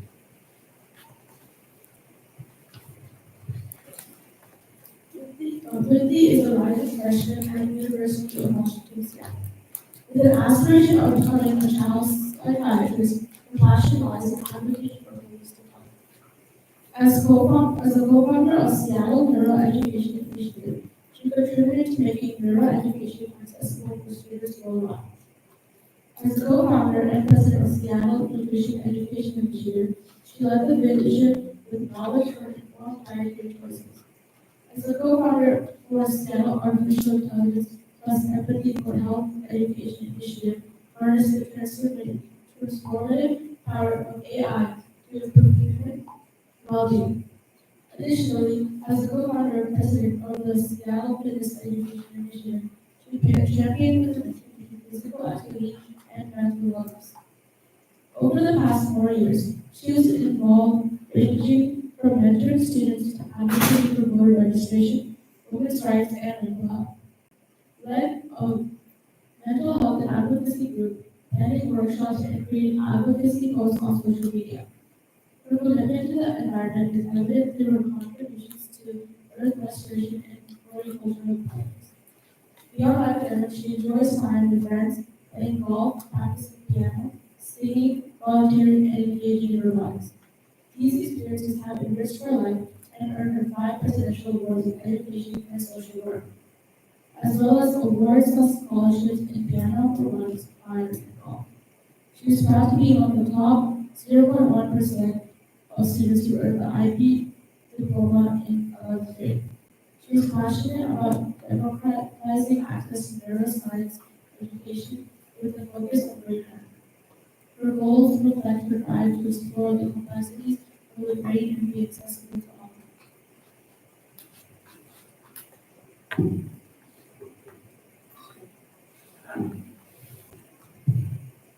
Hello, thank you so much for inviting me to be the keynote speaker for this conference. My name is Jyoti Pascaloishi, and I will be presenting on the next steps. So, a quick introduction. I was in Seattle Neuroscience Education Initiative, Seattle Nutrition Education Initiative, and the Seattle Fitness Education Initiative last year. So if you were in any of those last year, I hope you remember me. But since then, I have graduated high school and I am about to become a freshman at UW, which I'm very excited for. I'm an advocate for mental health and minority rights, and outside of that, I'm a pianist, singer, and composer. Unfortunately, there's not a lot I can talk about here. I haven't been to college yet, so I don't have any life advice for you guys, and I didn't have the time to put together a well-informed neuroscience presentation. So what I've kind of decided to do instead is to talk about you guys, because you all have done something great. You've researched your topics, rehearsed, and are presenting me now, which is a feat in and of itself.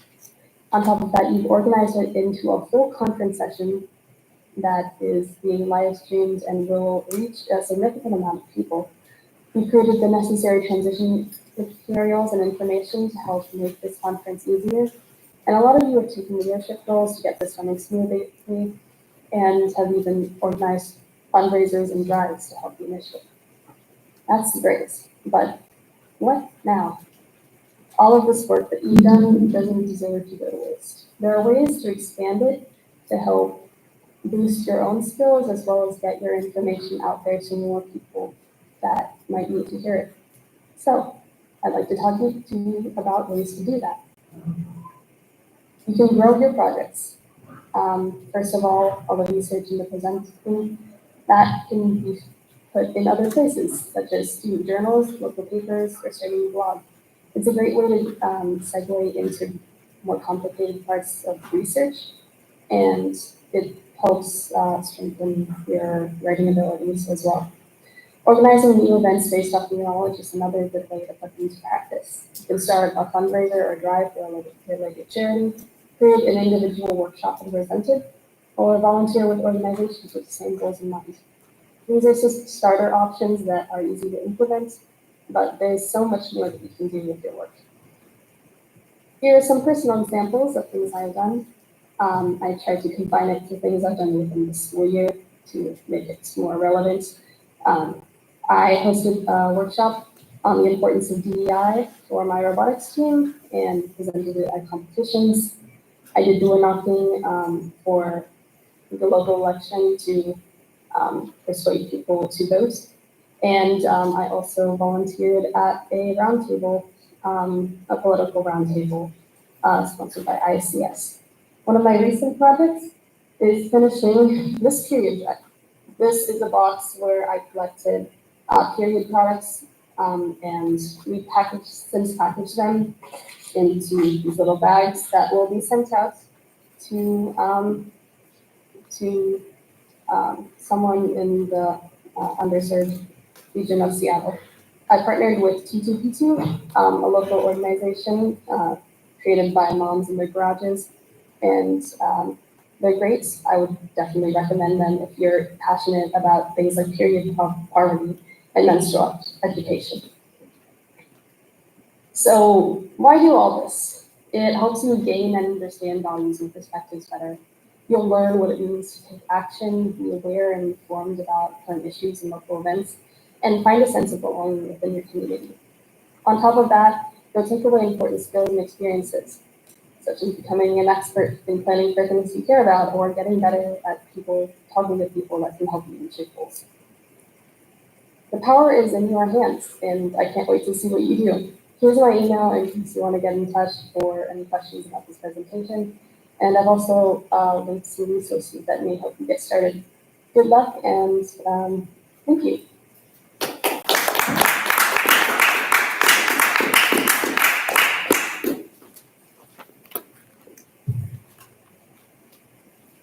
Now let's take a moment to recognize all the incredible work presented today. Please welcome Ranfa Wandana, who will present the awards of excellence.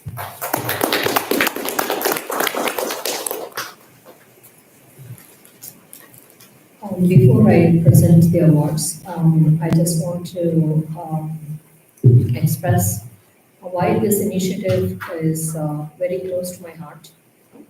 An important family member of mine was diagnosed with a neurodegenerative disease, Parkinson's disease, for the past 7+ years, and she is almost nearing her end now. She has a few more days to live. In the last 1 month, I have been to the ER twice with my mom. First ER trip lasted for 2 weeks, and the second one lasted for a week. And she is at the end stage of Parkinson's disease. And God Almighty sent beautiful angels at the Overlake ER Medical Center at the Overlake Hospital, where she got admitted, and she was cared for by the incredible medical team, the doctors. First to start with, I would like to thank Dr. Anita Chopra, my mom's primary care physician, Dr. Chill, Dr. Kwan, Dr. Schwan, Dr. Amit Desai, Dr. Gwen, Dr. Kandalwal. They were all the doctors who were in the ER and the hospital, and Dr. Heidelman, forgot her name, Heidelberg or Heidelman. So these are the amazing people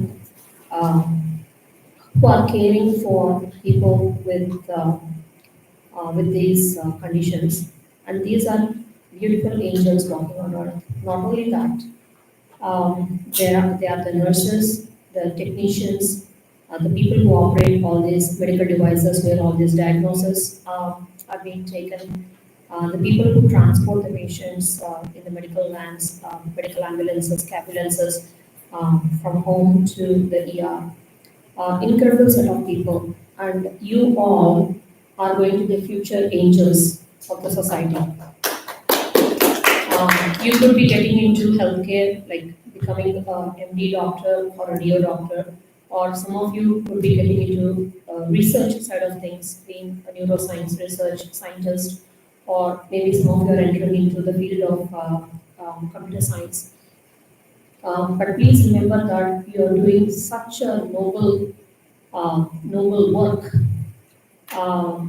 God cannot come on the earth and do everything. He sends angels in the form of healthcare professionals to help those in need to extend their life for a few more years, or to cure the suffering. And I have seen that firsthand in the last 3 weeks. You won't believe, guys, the power of healthcare workers. I have thanked every single doctor as they left the room, because without those beautiful, noble work, without those people, life could not be extended. And I have seen the power of those beautiful hands. And I would like to congratulate all of you, because it takes years and years and years of hard work, daunting. It will drain you. The whole process of the medical education will drain you, but you are there for a good cause. Please remember that the entire world thanks you, and world cannot move on without doctors. the world cannot move on without healthcare workers. And I have seen the power of healthcare professionals um, firsthand, and they have touched my heart. And I will forever be grateful to people who enter the medical field because you do such an incredible job. And all these doctors in the current timeline, eventually they will retire, they will age out, and they will retire. And you all are the future doctors. You are going to be the next set of generation of caregivers. Through your knowledge, through your skills, through your heart, and through your empathetic nature. And please remember that you are all in this for a very good, noble cause. And whenever you feel stressed out because of the education or because of all those MCAT exam, USMLE step 1, step 2, step 3, and residency matching, all those things, it's a lot of stress. But please remember that you have thank yous from millions of people. Thank yous of a lot of people whom you are going to treat in the future. And in general, you will have,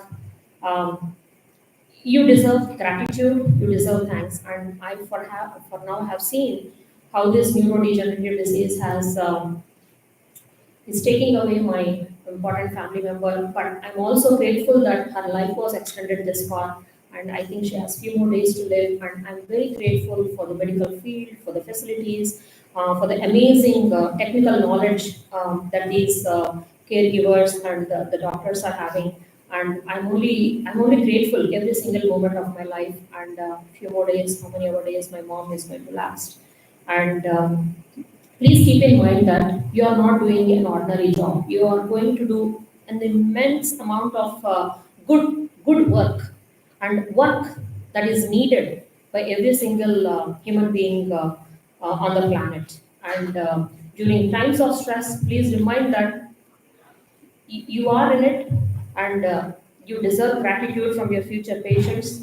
You deserve gratitude from everyone on the planet, because without medical professionals, without doctors, the world cannot move on. And thank you all so much, future doctors. Thank you all, future neuroscientists. Thank you all, future health professionals who are working at the intersection of healthcare and IT. Thank you all, future subsidiaries of healthcare workers like the physician assistant or physical therapy or nursing or all these technicians, all the future people. And this initiative, of all the 6 initiatives, I think this initiative is very close to my heart because it has made a tremendous impact in one family member's life. And thank you all, and thanks to all the students who have participated today. This is like a small thing in the millions of things that you're going to do in the future to becoming an MD doctor or a DO doctor. And you are in this, you are the chosen few to enter this field. And now that you have shown interest, I hope you'll continue. And the journey is going to be daunting. The journey is going to be very extremely hardworking, and probably have to study for 10 to 15 hours a day during medical school. Even preparation to the medical school, the pre-med program, it involves a bunch of things. It involves volunteering. It involves shadowing. It involves getting a great MCAT score. It involves getting a very good science GPA. It involves getting a very good overall GPA um, while maintaining some kind of an extracurricular on the side, while leading some initiatives in your colleges wherever you go to. And keep in mind that you are the chosen one to enter this field. And you deserve gratitude, you deserve praise, you deserve you deserve a pat on the back for all the good work that you guys are doing. And you are in this for a reason, for a good cause. So I would like to recognize the organizers, the student organizers, with book gifts, and I hope you will read these books when in your free time, and probably you will gain something out of these books. First, yeah, Sanjana.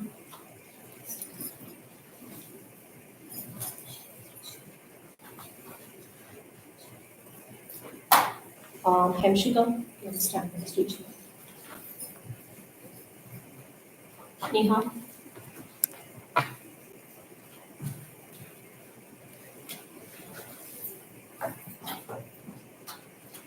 Neelansh.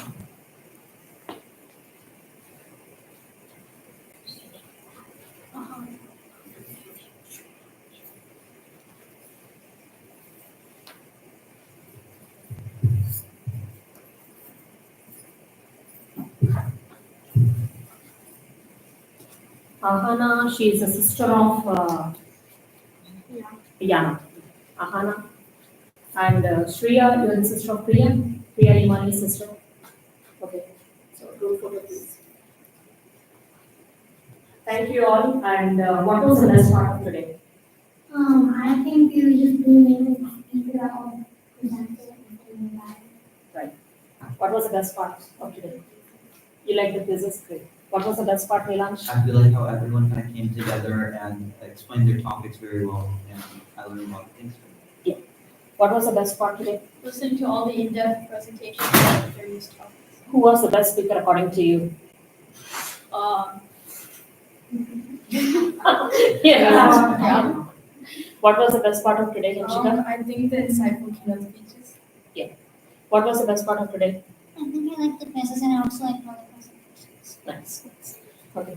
So now you can take a seat.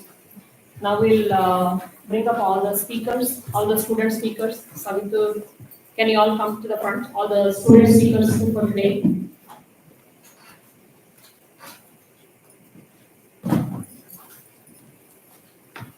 Savitur, and he is also the quiz master.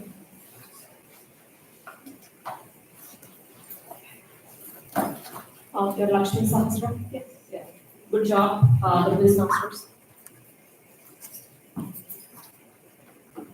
This is a book written by Interlake high schooler, Sarfraz Khan, I think when he was in middle school and high school. And he did many great things at Interlake High School, and he ended up at Yale. And he double majored in computer science and economics. So this is a book written when he was in high school. The help board was Sarfraz Khan, and currently I heard that he's working for Stripe, and his previous company was Angular in Seattle. So this is from your fellow high schooler. I hope you take inspiration. You can read the book and leave it, or you can read a book, get inspired, and write your own book. What's your name? Sahasra. Yeah, Arya. Okay. You are Devash. The Song of the Cell by Siddharth Mukherjee. Do you have this with you? Okay, good. So this is one of the top 10 medical books by medical writers. He's an MD physician, and I have seen every single video of him on YouTube, and I think you must do. And he has written 3 or 4 books: Emperor of Maladies, Song of the Cell. What is the third one? The Gene. The Gene. So every pre-med, every high schooler planning to take the medical school path must read these books and probably discuss about what you found fascinating in your statement of purpose when you're applying from high school to pre-med and also from pre-med to the medical school. So definitely all the books written by Siddharth Mukherjee are a must. Can all the students, can you come with your books for a group photo? Yeah, maybe in 2 lines. In 2 lines.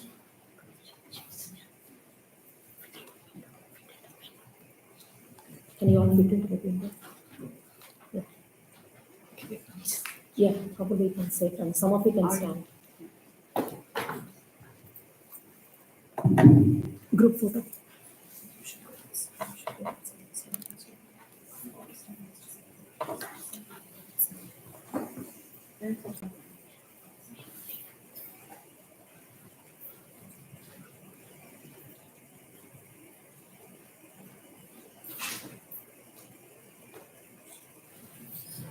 Forgot to ask, what was the best part? What was the best part of today? Being able to learn college life from the keynote speakers. Right. What about the best part, Aryan? Hearing how what other people did for their topics and the different section. What was the best speech that you liked?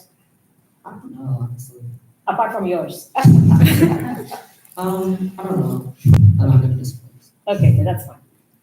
Learning about the experiences that the keynote speakers talked about. Okay, great. What was the best part? I loved watching other people's presentations, and I also liked how encouraging the environment was. Okay, who was the best speaker according to you? Who did you like best? Or what topic you liked best? That's fine. I like the keynote speakers and their tips on how to about what they did to get into college. Oh, nice, nice. What was the best part of the day? The keynote speakers. Okay. Oh, you already spoke. Okay. Thank you all for coming, and we'll have a group picture with all the parents together. Can all the parents who are so much supportive, can you all be in the group picture as well, please? Do you want all the parents?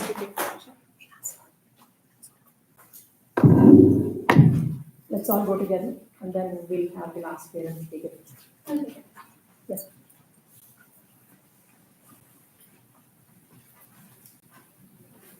No, you come here. You come, and then she will go into the picture. Is everyone being visible? Yes. Yeah.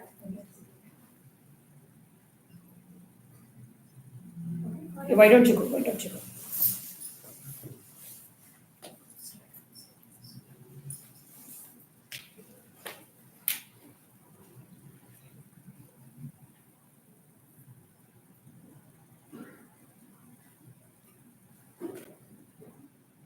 Please wait. We want to take feedback from the parents as well.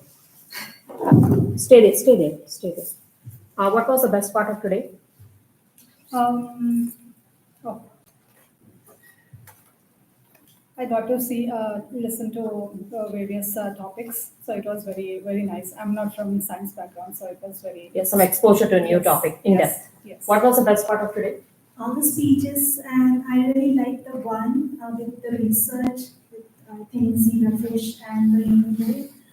That was your favorite one. Nice, great. What was the best part of today? The best part was like to know about the keynote speakers, and some of the students shared like their experience what is to get into the college and all this. That was inspiring. Okay, high school experiences and what got them into middle school. More of the keynote speakers and what they've gone through to get into those big things. Yeah. Sure. Your kid also will get into a very good big university. Personally, this is our first time, and just seeing of the teamwork of how all the organizers. Yes, it's all teamwork together. That was the best part. And Nina's keynote was incredible. Okay, Meena's keynote here. Meena Akrota, she's from UCLA Neurobiology major. Dad, would you like to come here? He is the dad of Shreya Imani, and could you please tell us what you like best? Speeches and all of that. Great job, guys. And who was your best presentation? What was the best topic that you liked? Nothing specific. I think all were good. Okay, great. Yeah, thank you all, and hope to see you all again during the winter conference. And keep working hard. Keep in mind that you are in this field for a very, very, very good cause. And it's all worth it. All the stress, all the hard work, all the commitment, all the dedication, and all the focus. It's all worth it because you will receive thank yous from millions and millions of people. All the people whom you work with in the future, whom you are going to extend their life, or make their lives better, or help cure diseases, and you will receive thank yous from every single family member of the patients whom you are going to treat. Because every day I thank God and I thank all the angels on planet Earth who are doing the actual work and to make sure the family member lives a little longer so that she can spend some time with her and we can spend time with her. Thank you to all the future healthcare professionals. Thank you all very much.